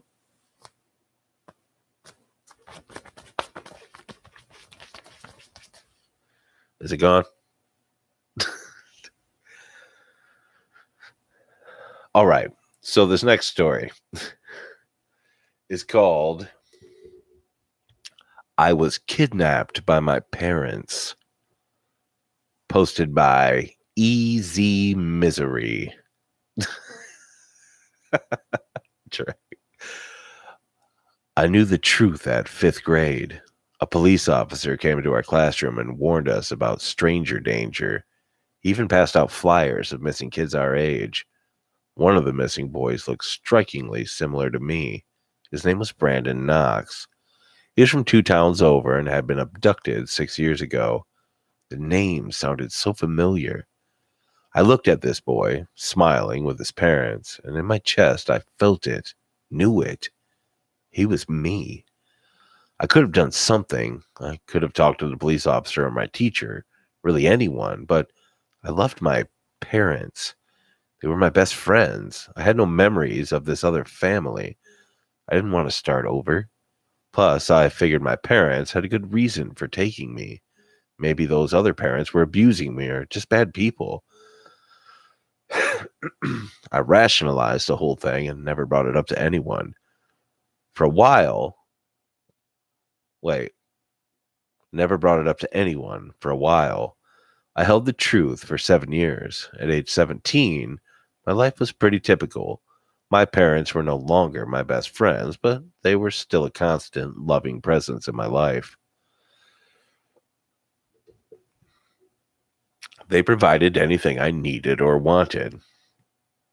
My friends even thought my parents were cool because they let us drink in the house, not get drunk, just a beer or two. I was happy as a teenager could be. But then they brought her home. My mother called me downstairs. When I reached the living room, I saw a little girl sitting on the couch with my dad. Her face was expressionless and averted my gaze. My mom was smiling from ear to ear. "Jonah, I'd like you to meet your new little sister, Emily." The girl finally turned her eyes to me, her face still blank. She looked around 5 or 6. Her hair was black and stringy. I was speechless. It was one thing for my parents to have kidnapped me, but another kid? I couldn't ignore that. I wouldn't let them do that. "Where is she from?" I asked, trying to control the anger and fear in my tone. My dad put an arm around the girl. "We adopted her. She might be a little scared at first, even make up some stories, but we need to show her love and patience." He was so happy. I felt disgusted. "Do you want to show Emily her new room? She'll stay in the guest room until we can make it her own. Make it her own. Your dad and I are making a special dinner." My mom squeezed my shoulder. My mouth hung open. How could they act so normal about stealing a little girl from her family? Emily stood up slowly and reached for my hand. I took it reluctantly. My parents were beaming as we walked up the stairs. Her hand was cold. I felt like I was participating in my parents' crime. I never thought this would happen. When we got to this guest room, I closed the door as quietly as I could. Emily was standing near the bed, still blank. I took a deep breath. "What's your name?" She cocked her head. The black hair fell out of her face, and I could see bright eyes shining at me. "They told me my name is Emily. Emily Marino." "I know they told you that, but I tried so hard to find the right words. You used to have other parents, right? Don't you miss them? I want to find them so I can bring you back." I struggled to explain to a 5-year-old what's going on. "My other parents called me Lilith," she said. Her voice was monotone. Okay, we're going to figure this out. I'm not going to let you get hurt." I paced around the room. She was only a little girl. There's no way she could understand what's happening. Still, I did find it a little odd that she wasn't crying or scared. Lilith sat up on the bed. "I don't want to go back." I stopped in my tracks. You don't want to go back to your family?" For the first time, a smile crossed her face. It wasn't happy, though. "I'm done with them. I want your family now." Involuntarily, I took a step back. Her voice, it was older than it should be. And her face, I swallowed. "You want my family?" She stroked her hair slowly. "They seem like they could be fun to play with. I get bored easily. But your parents are interesting. Stealing a little boy off his lawn in broad daylight? Convincing him he was theirs all along? That takes guts. And stupidity, of course, but you're all stupid, aren't you? Just sniveling little pawns trying to make your pathetically short lives have meaning. And you, Brandon, is it? Or do you prefer Jonah? You're the most pathetic of all. You knew you were kidnapped, but you chose to stay with your abductors. How idiotic. I had no words. This was not a normal little girl. What what are you? She jumped to the floor and strode right up to me, staring at my face. Fear crept into my chest. You are too much of an imbecile to understand what I am. Just know this. Your life is about to get a whole lot worse, and there's nothing you can do about it. Lilith opened her mouth and pulled her bottom lip down. Tattooed inside was a symbol. It was an infinity symbol with a double cross stitched out from the middle. She then clapped her mouth shut and bumped into me as she left the room. I stood there, unable to talk or move. My parents might be kidnappers, but Lilith was something much, much worse.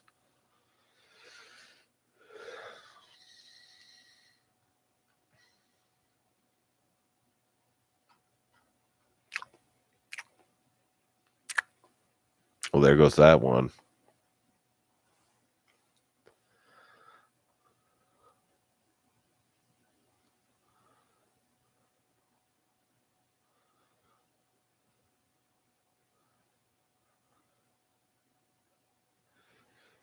Yeah, see, I do better with the shorter stories. That's why I do the Manamont and like these short little spurts because it's easier for me to write like that.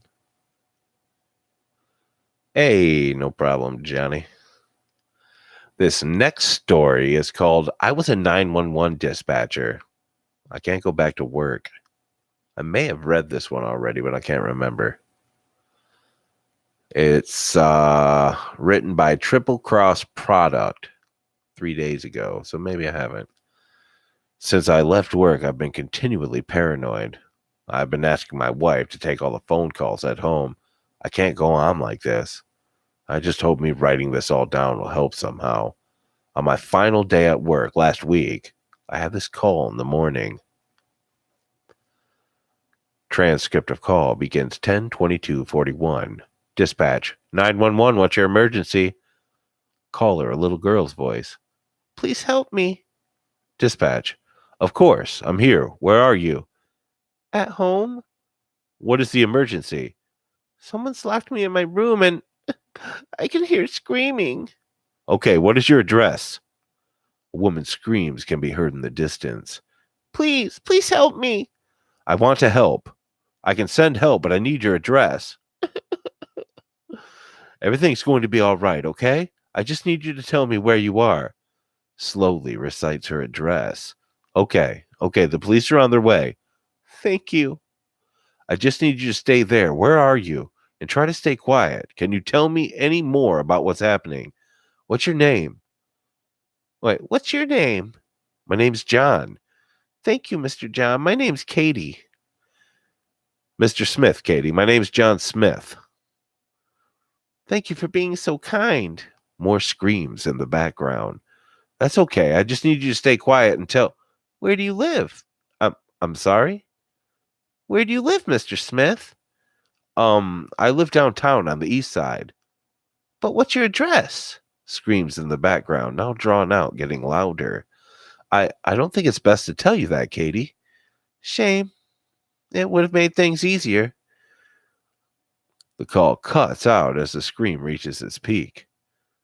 I've changed my name for a lot of reasons. I don't know exactly why I didn't tell her my address at the end. As far as I know, it's not against workplace guidelines to give out personal info on the phone. I just got a very weird vibe from it, and her last line before she hung up really gave me the creeps. I took a break for lunch, and a few hours later, but I couldn't get through to ask anyone about how dispatch to her house had gone. I was still going through everything in my mind from that first call when this call came through that afternoon. The transcript begins at 2:52:43. 911, what's your emergency? Oh, thank the Lord you've answered. Someone's broken into my house. I see, sir. If you could tell me more of your location, I can send the police patrol there ASAP. Of course, rattles off address. Thank you, sir. The police are on their way. Can you tell me more about your exact location in the building? I've locked myself in my basement. I have a safe with a firearm in here. I won't use it unless I have to. Okay, sir, I'll pass that information on. Have you opened the safe yet? Well, it's funny you should ask that. What's your name, by the way? John? It's funny you should ask that, John, because I somehow have managed to forget the combination. Oh no, that's not good. Yes, I've tried everything I can think of, and none of the combinations are working. Do you have any ideas? Well, sir, I don't really. In fact, I think it might be best. Knocking can be heard. Fuck, they're here. I need to get into the safe. Muffled. Open up, old man. We know you're in there. John, could you give me some numbers? I really don't know, sir. Please, Mr. Smith, just any random number from your head. I'm desperate here. Well, I think. Silence for several seconds. The knocking increases. Please, quickly. How do you know my last name? What? I never told you my last name. How could you know it? Oh, just give me the numbers. Can't you tell What's happened to Katie? Sounds of struggle go dead silent on the end of the phone. Clever boy. At this point, my coworker on my left caught my eye. I look over and he was staring right at me with the wildest, stupidest grin I've ever seen. I nearly jumped out of my skin. His eyes were empty. Too clever, he spoke at me. His voice was dead cold. My blood felt frozen. Much tastier. From behind me, I swerved around to see the colleague on my right was giving me the same stupid grin, and I could see her pupils were more dilated than I'd ever seen hers. Then all three voices spoke at once. We'll talk again soon. The last word I can describe the disgusting way they spoke it. Snapped me. I shot up, shoving my headset off, and I ran for the break room, locking the door behind me. It took me almost an hour to build up the courage to walk back out into the workspace. When I did, everything was normal. No one noted my long absence or the madness that had occurred immediately before it. I sat down, silently, sent myself the transcripts of both those two calls, and got out of that building as quickly as possible. I emailed them saying I'd quit that evening. I haven't been able to function since. My wife got frustrated after a day or so, but after playing her the recordings, she relented and was fully supportive, bless her. I was going to just try and deal with this on my own with her help, but then I saw the news last night. Bobby, my colleague who'd worked on my left side for more than a year, had just been murdered. Had just murdered his family in cold blood.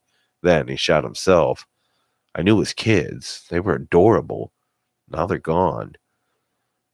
I'd usually type something like this on my mobile, but I can't go near the thing. So here I am at the computer staring at my phone, willing it not to ring. I can't live my life like this. Something's got to change. Everything I knew about dealing with emergencies is out the window now. Who can I call for help?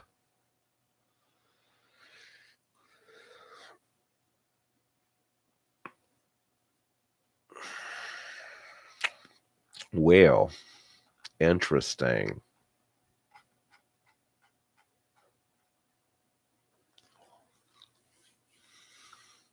Yeah, I hadn't read that one before. And Johnny, you were right. It was new. If you're still here, it was only 3 days old.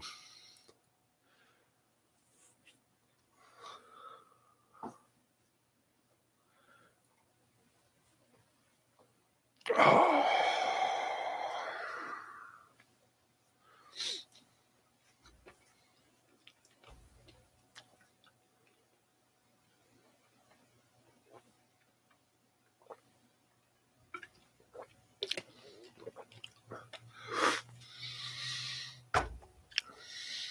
Thank you, April.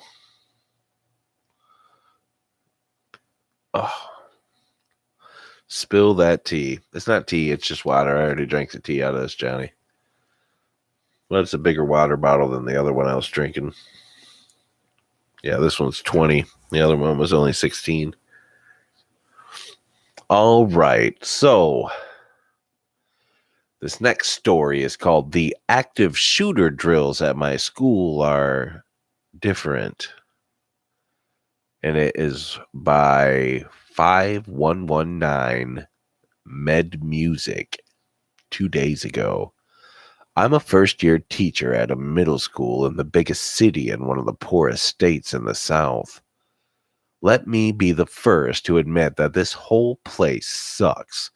Middle school kids are monsters, even at the best of times, and our school building is hella old and weirdly configured. Just when you think, oh, I get how it's all set up, you find out that the science wing has two English classrooms jammed into the middle of it. Nothing really makes sense here, but it's a job with a salary and no questions asked absence policy.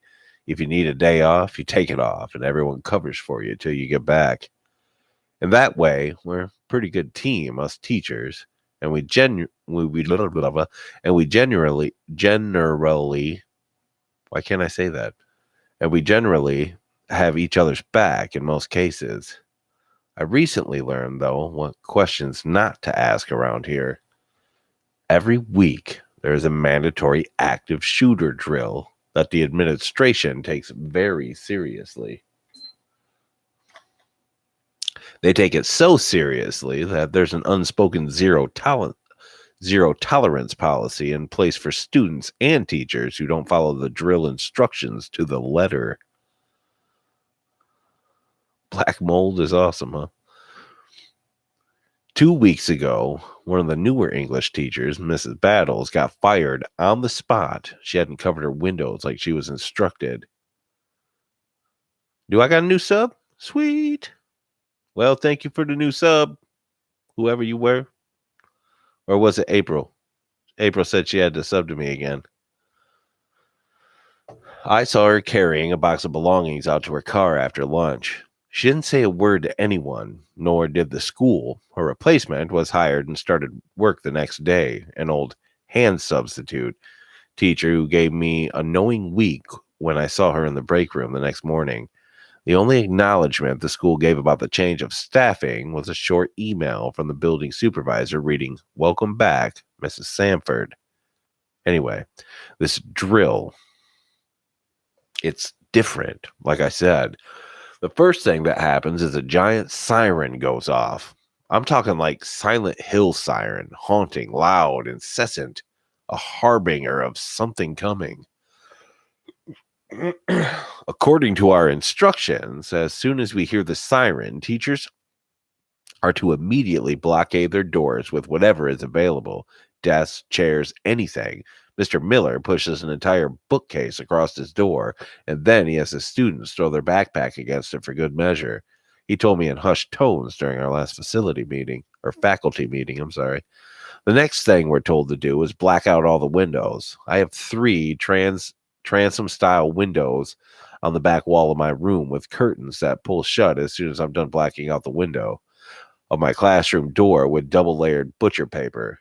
The final precautionary measure we take is to cram students into the smallest area possible away from the field of view that would be afforded by an open door. For my room, the band hall, I herd all my students into the instrument storage room, black out the single small window, and close the door, sitting with my back against it for good measure. Then we wait. Our instructions say to continue to barricade our doors and classrooms to ensure all protective measures for exactly 11 and a half minutes after the warning siren ceases. After that, the all clear is sounded over the school intercom and classes are to resume as normal. We never really know when we'll be hit with one of these drills. All we get is the standard reminder email at the beginning of the week from the administration, reminding us to be vigilant and respond quickly to any drill procedures that may arise during the week. It's always the exact same email sent from the same all-staff address with the same "do not reply to this message. This is an automated service" tacked on the bottom of the small print, and absolutely nobody talks about it. I remember during my first week at the school, being just about to bring up the drill procedures to my mentor teacher, and before I could even open my mouth, he turned to me and said, Don't ask, just follow the rules, trust me." He looked and sounded so deadly serious that I didn't even think about asking again. I still haven't asked, even after what happened last week. It was Wednesday, and we'd had a drill sprung on us during third period. This was one of my music appreciation classes, and my kids were really annoyed that the Beyonce concert we'd been watching had so surreptitiously, I don't even know what that is, surreptitiously been cut off by the wailing of the warning siren outside.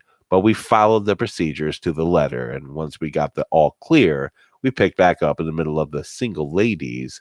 The bell rang not long after that. The school resource manager, Officer Van Hauser, pulled me aside as I was heading to my car after the final bell rang at 3:45. Come with me. Don't look around. Just act like we're going to take care of something serious. Walk with purpose. Let's go, he told me, glancing around as if aware of someone listening in on us.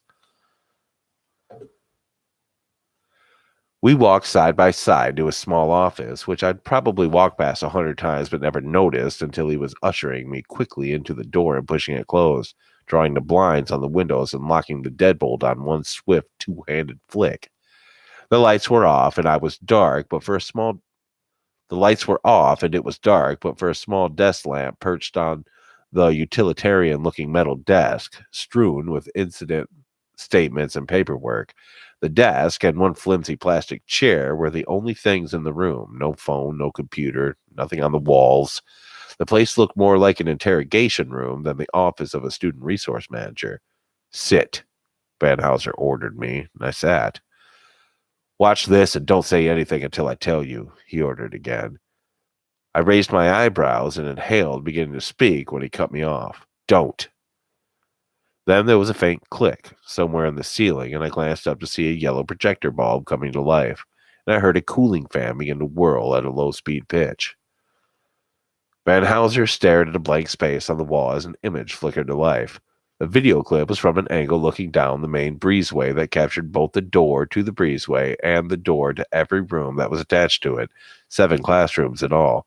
I could faintly see my door at the very end of the breezeway, situated facing the camera.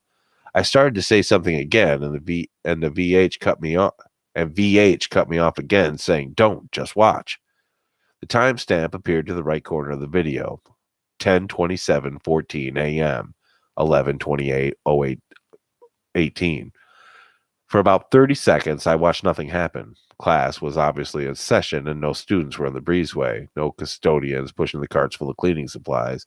No foundation employees walking down to pull a troubled student out of class. Nobody. Exactly how our principal liked it, for once.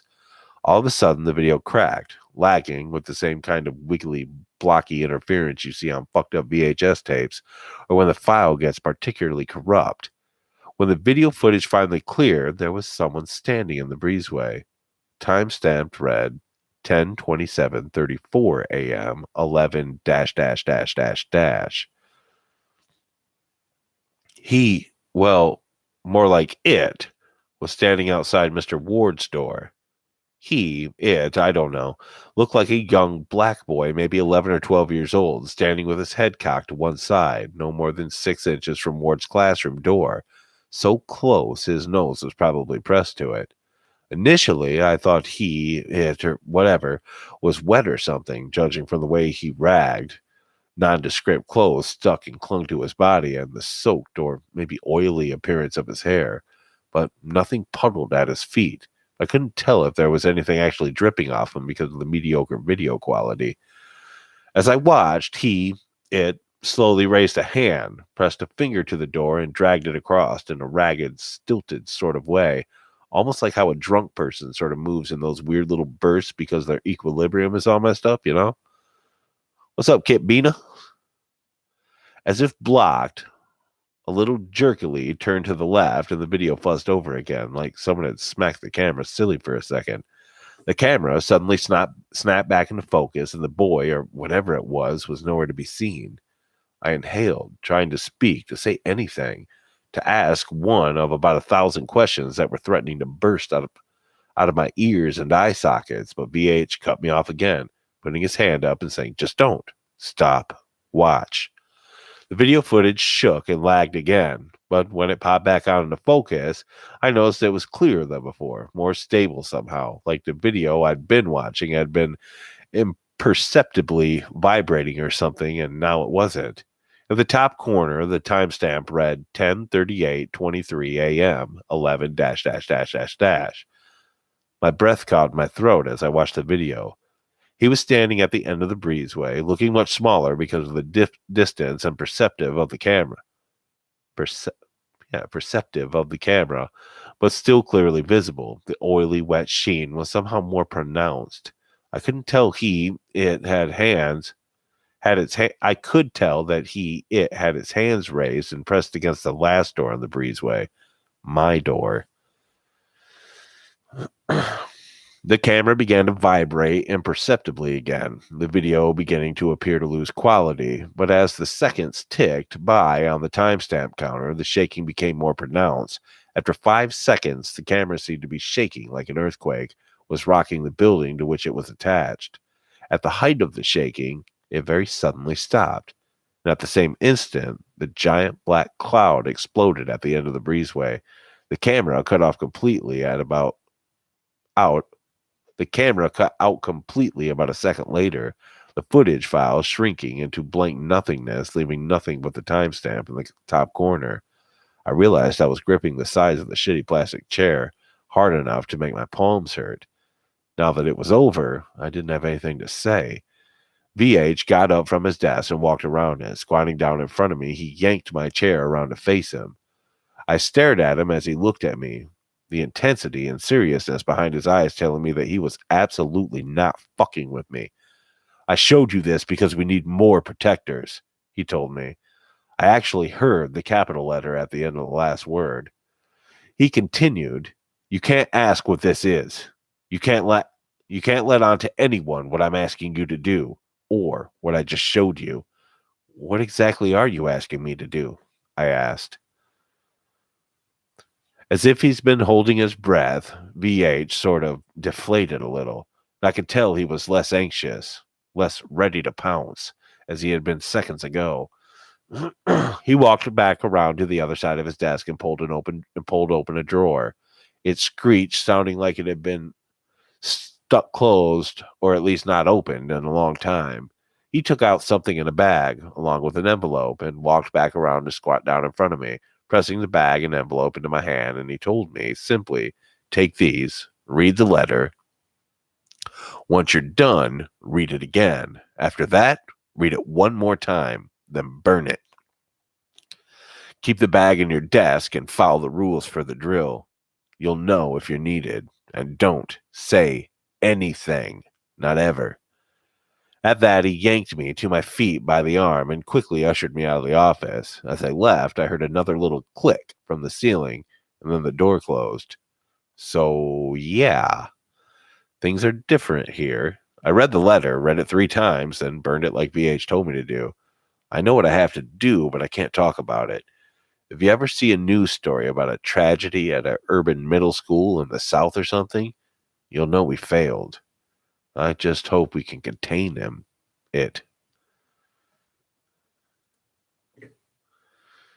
Interesting.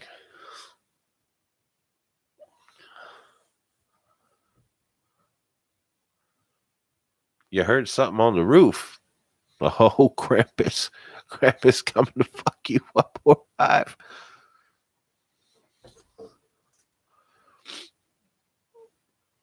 What up, Mr. Bloom? Thanks for stopping in. It's a dislodged beehive. That just sounds painful.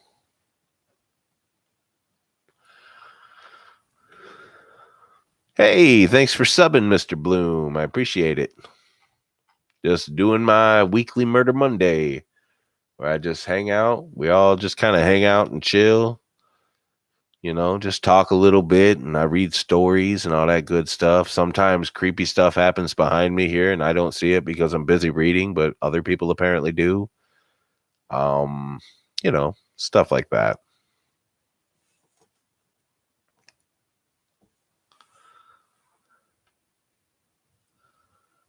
All right. So I'm thinking maybe I can read one more story tonight. Does that sound all right? One more story. Sound good?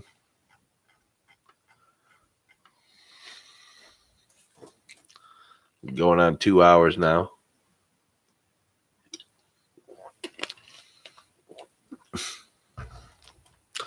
All right. So the last story of the night, it's called I Think My Mom Keeps Calling Me, but I'm Too Afraid to Answer. And it was posted by Voiceless Mind 20 hours ago. I'm sitting here in my room, absolutely terrified to look at my phone. I'm paranoid to the point where I'm afraid to even be online for fear of getting an email or a Skype call or an instant message. I shut my Wi-Fi off as soon as I got home, but I'll know I have to turn it on to post this. I genuinely don't know what to do anymore, how to stop this, and I'm praying that someone out there sees this and can help me understand what's happening. My heart is broken. My anxiety level is at 100. My world is absolutely spiraling. Please, anyone, how do I stop this?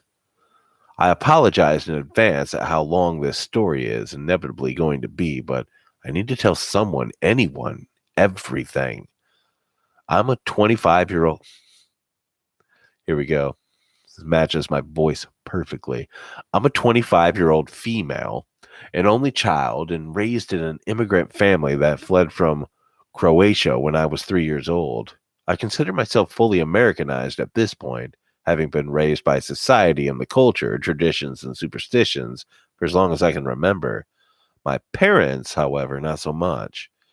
Growing up, my dad was always strict and overly fearful of strangers in this strange land. I wasn't allowed to ride the school bus until I begged and begged the summer before sixth grade, when he followed, not so subtly, behind the said school bus for over 3 weeks before finally succumbing to my preteen independence. I wasn't allowed to go on dates in high school unless dad had all but the boy's social security number for collateral. I was expected to be home every night before 10 p.m., but I'd be stripped of all precious independences for at least a week, and my upgraded monthly text allowance was almost exclusively reserved for texting my father when I had arrived, left, and changed my location while out with my friends. Needless to say, my dad, who I love more than any other man in the world, don't get me wrong, was hard to handle. My mom was a bit more laid back, thankfully, and never really kept heavy tabs on my life. She was a radiant light in the family, always so positive and kind. Mom never said no to a custom or a tradition or a particularly short skirt before giving me a chance to explain it. She was even open to celebrating Thanksgiving after some time, despite not really understanding why Americans allocated an entire day of the year to strictly eating as much as possible. She just went with it.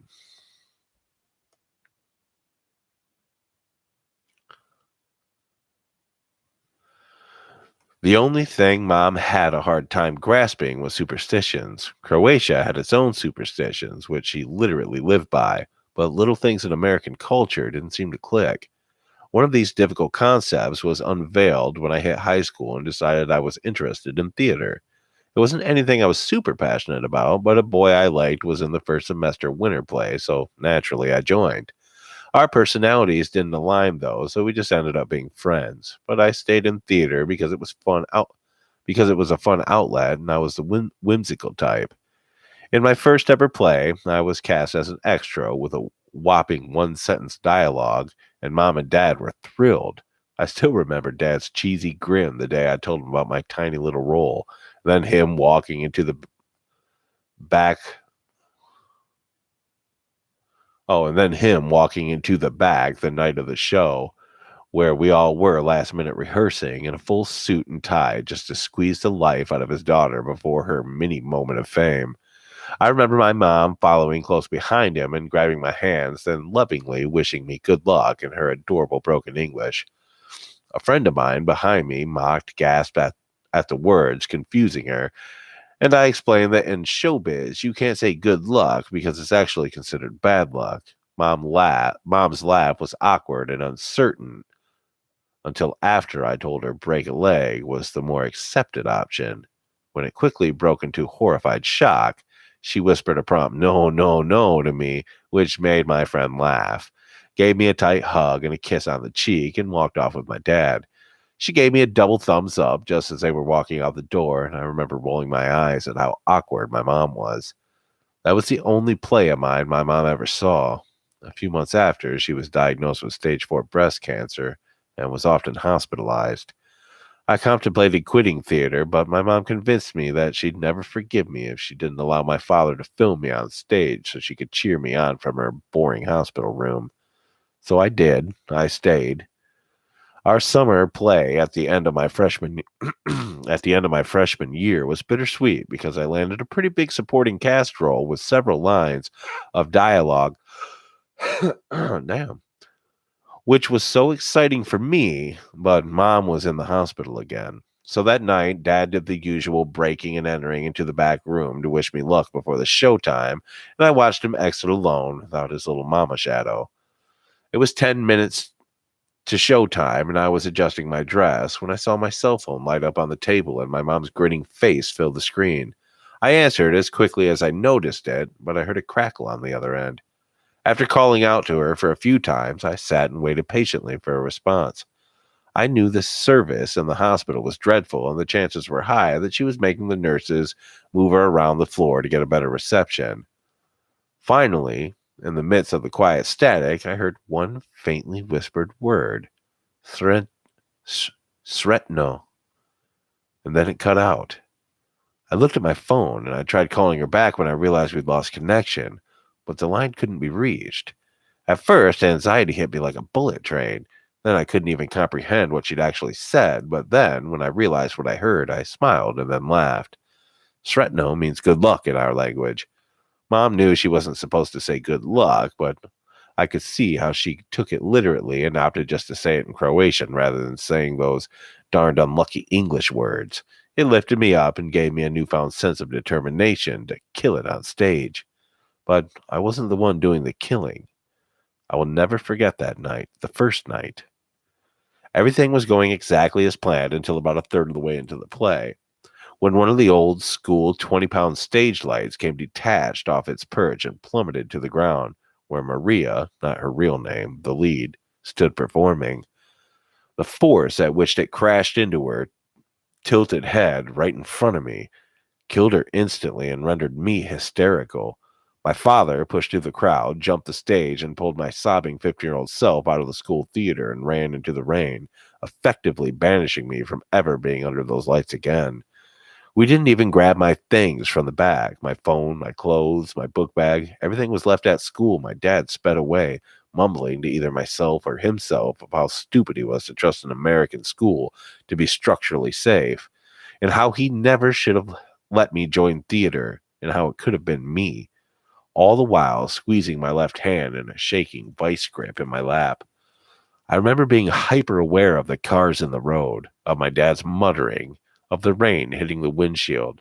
I remember pulling into the hospital and hearing my dad finally let out a sob as he hugged me from the driver's seat.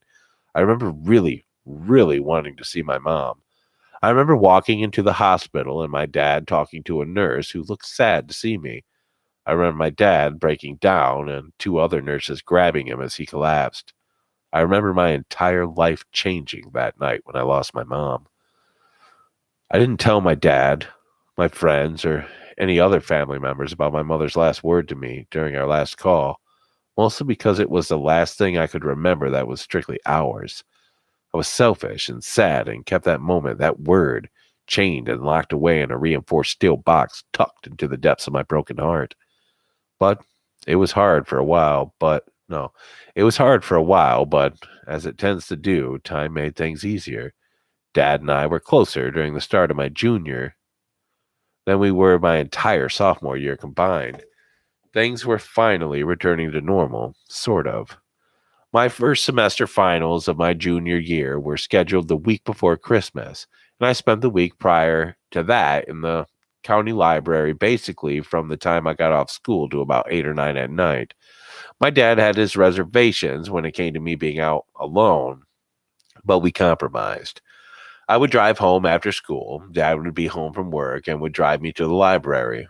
Then he would pick me up and we'd get dinner to go. We bonded. I saved on gas, and And Dad kept loving tabs on the only family he had left in the United States. Then the second night came, the Friday of the week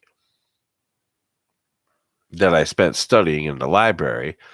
I called my dad to tell him I needed a little longer to finish my English final prep because it was proving to be the most stressful final I had lined up, and to pick me up at 9:30. Dad agreed, and I hung up. I barely put pencil to paper before my phone screen lit up and the sound of plastic vibrating against wood echoed in the small room I had reserved. The number was unknown, but I thought maybe it'd be a friend's unlisted number calling about finals, so I answered. At first, it was silence on the other end. Hello? I called again. Just as I was about to move the phone away from my ear, I heard a light crackle. Is someone there? Sretno. The voice was faint and distant, not overly feminine or masculine, but definitely there. My heart stopped. I swear I saw spots and felt my lungs decompress. Mama? I heard my voice before I realized I had spoken, and all at once, loss and memories overwhelmed me. I don't remember if I intentionally threw my phone down or if my muscles went limp, but I dropped the phone to the table, pushed myself back from the edge, and flattened my body against the wall of that small room quicker than I had moved in years. I could hear my blood rushing in my ears, and every breath sounded strained and heavy as it bounced off the walls around me. There was no way, but no one else would ever have a reason to say that to me. No one else had known. I felt the walls closing in on me as I recalled the voice and desperately tried to replay it in my mind to figure out if I recognized it as her voice.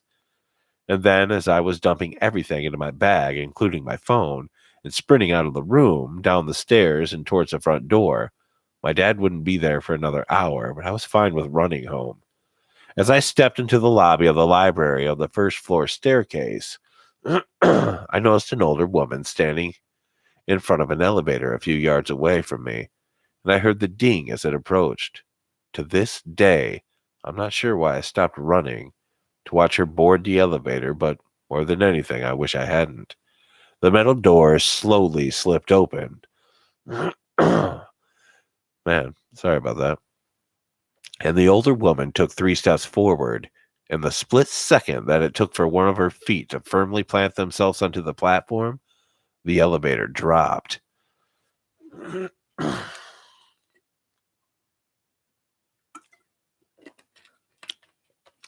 I watched, horrified, as her body was contorted and crushed by the weight of the compartment, falling to the lower level. One leg and half a hip snapped off and flattened, and a gnarled right leg bent unnaturally against a violently convulsing upper torso. Blood pooled under her hands, stark white knuckles pressed against the carpet as though they could push what was left of her body up off the ground. And her face, God, her face. She looked directly through me, and it felt like she was staring into my soul with that broken, pained expression. It took me all of 2 whole seconds to rebound from the shock and recognize the woman in front of me as my English teacher. That night was the first time I had ever passed out. I remember waking up on a stretcher outside of the library, my dad sitting in the ambulance next to me and watched me with tired eyes. I also remember immediately turning over and vomiting straight bile into the ambulance floor. I couldn't explain what happened or how, but I regret today not telling anyone about it back then, about not telling my dad when he asked if I was okay, about not telling the police officer when he asked me for my testimony, about not telling the school-appointed psychiatrist on the Monday of finals week after our English final was effectively canceled. Once again, my haphazardly healed time haphazardly healed the wounds I had accumulated, and though I could never possibly forget that call and that very specific word uttered through the static, I pushed it to the back of my mind. I went to college, I met a boy, we dated seriously for 2 years until we decided to move out of the dorms and in together right before my junior year of college. My dad had no idea we'd be living together, obviously, but he met him, and despite him being an American boy, he decided he liked him. Ben, we'll call him, did his research on the old country to prepare to prepare for that first meeting, and my dad was instantly impressed. I was happy. Ben, who was 2 years older than me, was starting his first year of his master's program, so I was proud of him. Not only was he kind, funny, and cute, but he was smart and ambitious. Dad approved too, which made me love him even more. In October of my junior year, Ben was offered a spring internship that would require him to put off his degree for 6 months and move across the country. Despite how distraught I felt on the inside at having him away from me for so long, I was excited for him. He had even booked a flight to meet the firm director the following weekend, so I knew this was something important to him. That Sunday night, when he got home from his trip, I was looking forward to hearing all about the company and the position over dinner. He was so animated when he spoke. I could tell he loved everything about it, but I also noticed that he was averting my eyes and almost overly fidgety. It raised an internal red flag deep within my subconscious, but I ignored those little warning pangs in my chest. He wrapped up dinner, and I suggested he take a warm shower while I cleaned up, and he agreed, still not really meeting my eyes. It made me uncomfortable, but I shrugged it off yet again. I heard the water running in the bathroom and resigned myself to just being glad he was home. I was being ridiculous, I thought. After putting away the dishes, I lifted his phone off the table to wipe away the crumbs when I saw a flash with an incoming message. I had never been the type of girl to peruse through a boyfriend's phone, so I wouldn't have even thought about looking at it had it not been literally in my hand. But when I reflexively looked at his screen, I saw a text from someone we'll call Jenna that read, "Miss you already." Bile rose up in my throat, and I set the offending phone back on the tabletop. At that moment, Ben walked out of the bathroom and saw me staring wide-eyed at his phone. He called my name, but I could only look down, my thoughts racing. Everything after that was mostly a blur, but I remember asking who Jenna was and why she missed him, and him stuttering and avoiding my eyes. Ben was never a good liar, and I was heartbroken. He finally admitted to a brief affair, and I couldn't control myself. I screamed, I shouted. I told him to pack his things and get out. I'll never forget the miserable look on his face as he pleaded for me to reconsider and forgive him. That Jenna was a one-time mistake that only served to reaffirm the great love he had for me. I was disgusted with him. In the middle of the argument, I heard my phone ring. I let it ring through. I didn't have time for anything else right now. It rang again, and I let it ring through. On the third incoming call, I frustratedly grabbed my cell, answered it, and screamed, "What?" And whatever the impatient asshole was on the other end, but all I got was a soft crackle. That familiar static was all it took to wipe away the anger and ground me. I was suddenly back in the present and had completely forgotten about Ben. My lips came together and twitched reflexively, as if to speak. One word was at the top of my tongue, but I was too terrified to say it, to call out to her, if it even was her. Sretno. I screamed and hung up the phone, staring at it with what had to have been a wild expression. Ben rushed over to me, bypassing the island and tripping on our kitchen mat along the way. It was almost like slow motion watching him fall. His arm grabbed for stability, but landed on the knife block, knocking it over and putting several of the knives down with him. It was fluid and made sense the way he fell. If you asked me to recreate the scene and show you how the knives spun into position themselves beneath him just before he landed, I wouldn't have been able to. The probability of what happened to him was, at best, a quintillion to 1. The police came, I broke my lease, and I moved in with my dad for the rest of the semester. My professors understood and allowed me to finish my class online. I was pretty numb after that. I refused to talk about Ben or whatever happened to anyone. But it wasn't because of Ben. It wasn't because I was traumatized after what happened to my boyfriend, whether he was a good one or not. It was because of the call. I didn't even want to think about it because it terrified me senseless any time I did. They say that the third time's a charm, so maybe that's why it finally clicked after Ben that something was very, very wrong. I was more aware of the people in my life, the phone calls I received, and pieces that had been coming together over the years.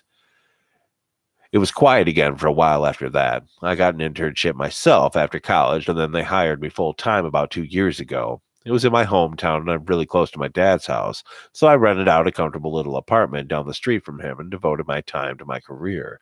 I was really doing well, too, for a while. Last year was when it changed. Last year was when it all came together in the worst way. I was notified that I was in line for a promotion almost a year ago today.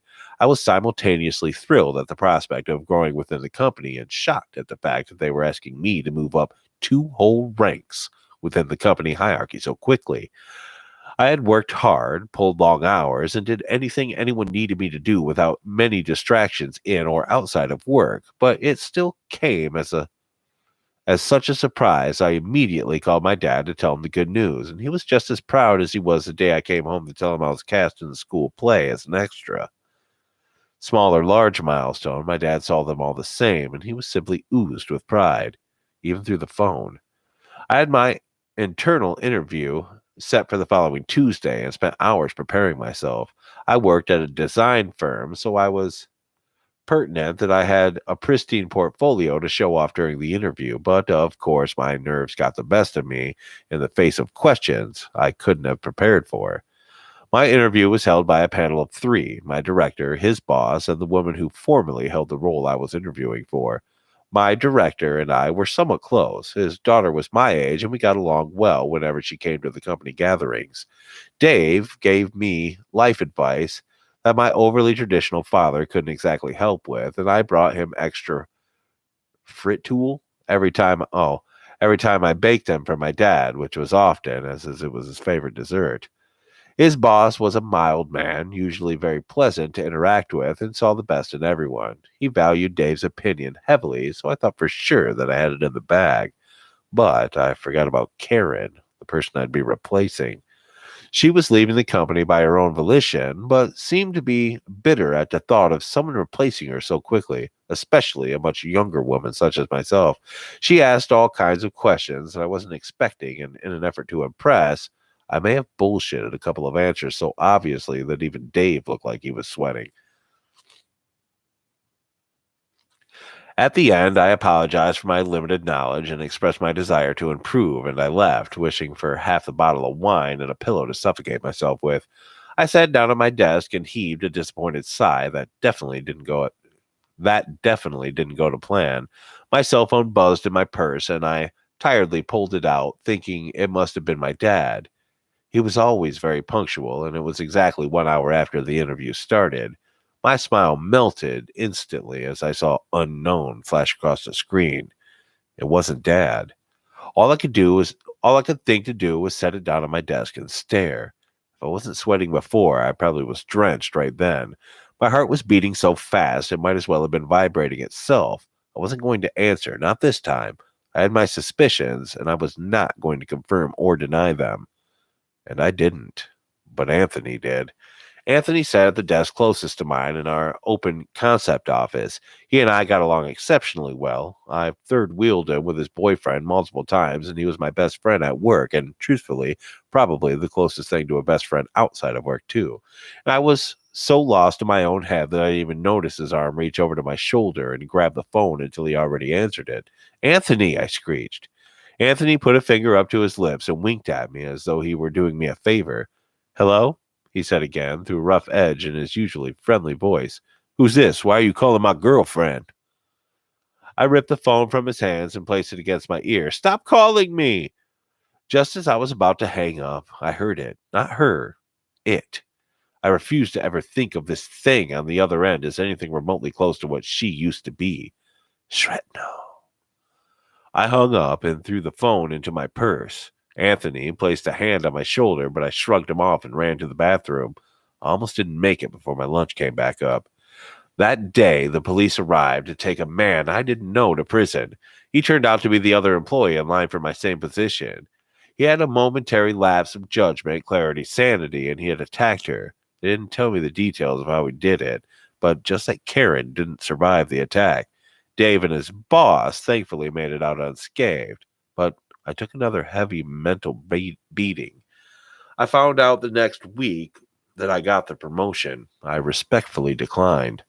Dave kept trying to get me to reconsider and made sure that I knew that it wasn't because I was the last resort, but because I would have gotten it regardless of how the other guy did because I was exceptional at what I do, that the interview was just a formality. But I said no over and over again, so he had no choice but to give it to someone else. That evening, I had a bottle of Sauv Blanc to myself to mourn the loss of a promotion I wanted more than I could have explained. I didn't invite Anthony or call my dad. I just sat in silence and shameful regret and drank myself into a stupor. I blacked out somewhere towards the bottom of that bottle and woke up to 6 missed calls from Anthony. For a second, I thought it was a work day and I was late, but I quickly realized it was Saturday. Swallowing thickly, I called him back, making a mental note to drink less wine and more water. Anthony answered with a shaky voice. Sorry I missed your call. I had a rough night. What's up? Anthony was quiet, which sobered me up in an unnerving way. Anthony? His voice came as a whisper. Dave's dead. I don't know how long I lay there in silence, trying to process what he said. He called my name multiple times before bursting into tears and telling me that the funeral would be in the morning. I somehow managed to croak out an okay before hanging up. Suddenly frantic, I tapped on my contacts icon on my phone screen and tapped the recent calls tab. My throat clenched shut and my stomach twisted painfully.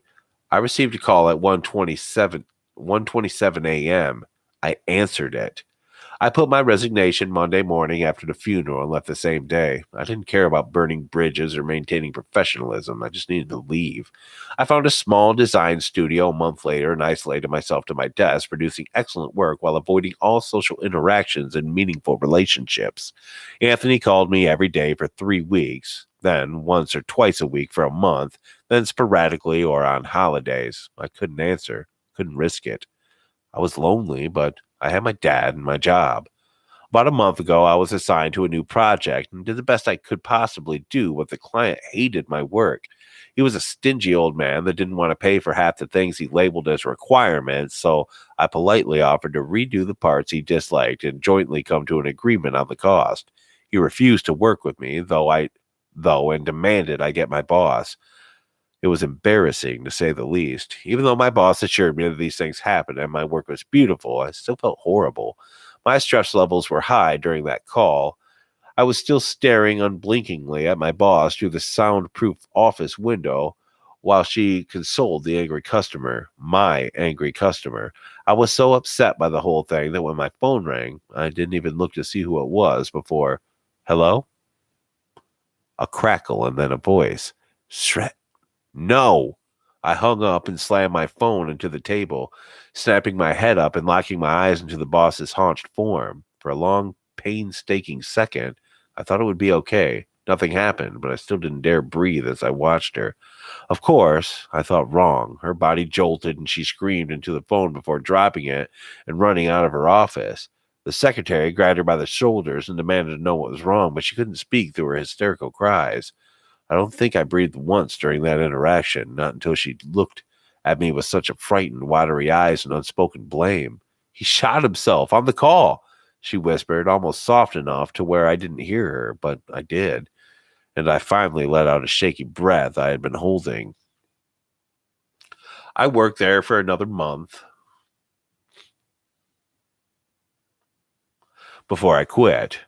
It was only last week that I decided that I couldn't handle the tension my presence caused the office. I offered my 2 weeks this time, but my boss gave me a tight smile and said it wasn't necessary, so I left. I didn't tell my dad right away. First, I sat alone for 4 days in my apartment, eating stale cereal and old applesauce and drinking every bottle of wine I had left. I did a lot of drinking and a lot of thinking. After everything I lost, I decided this morning I can't do this anymore. I need to leave this town. I have to go for my own sanity's sake. I don't know what that'll fix or if those calls will follow, but I need to try. When I finally worked up the courage to go to my dad's house to talk to him about my decision, he immediately refused to hear me out. He wouldn't even listen. He cried and begged. I cried and begged him just to think for a second about everything we've been through, and to maybe consider moving with me. But this was the first and only house he and my mother bought together, and he wouldn't leave. This was his home, and by his account, this was my home too. He would have a hard time forgiving me, he said, if I left. I begged and cried for an hour until he shouted at me and told me to leave.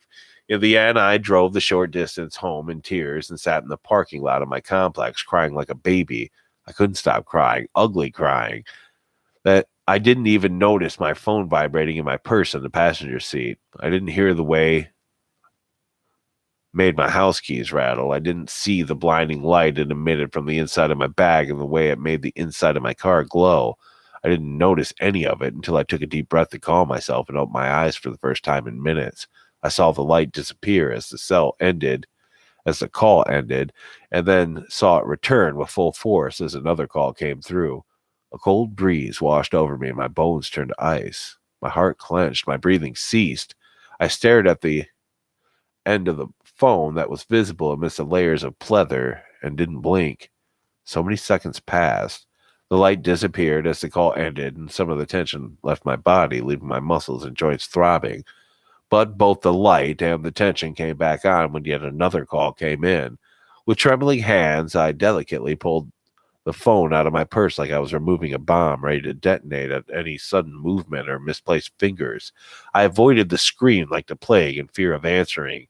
I physically felt the color leave my face as the word unknown was revealed at the top of the screen.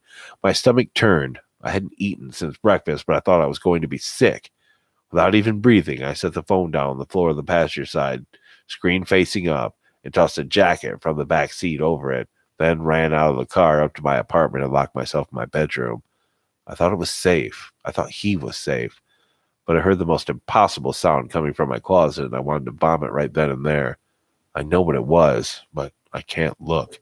I won't look.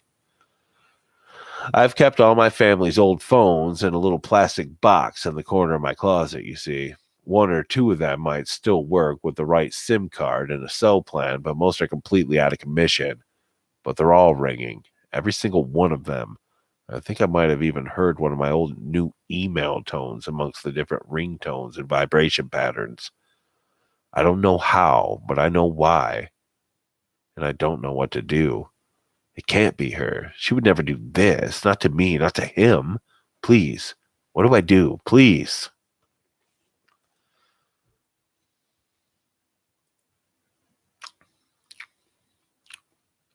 That was a long one. Is anyone still there? Is everybody asleep now?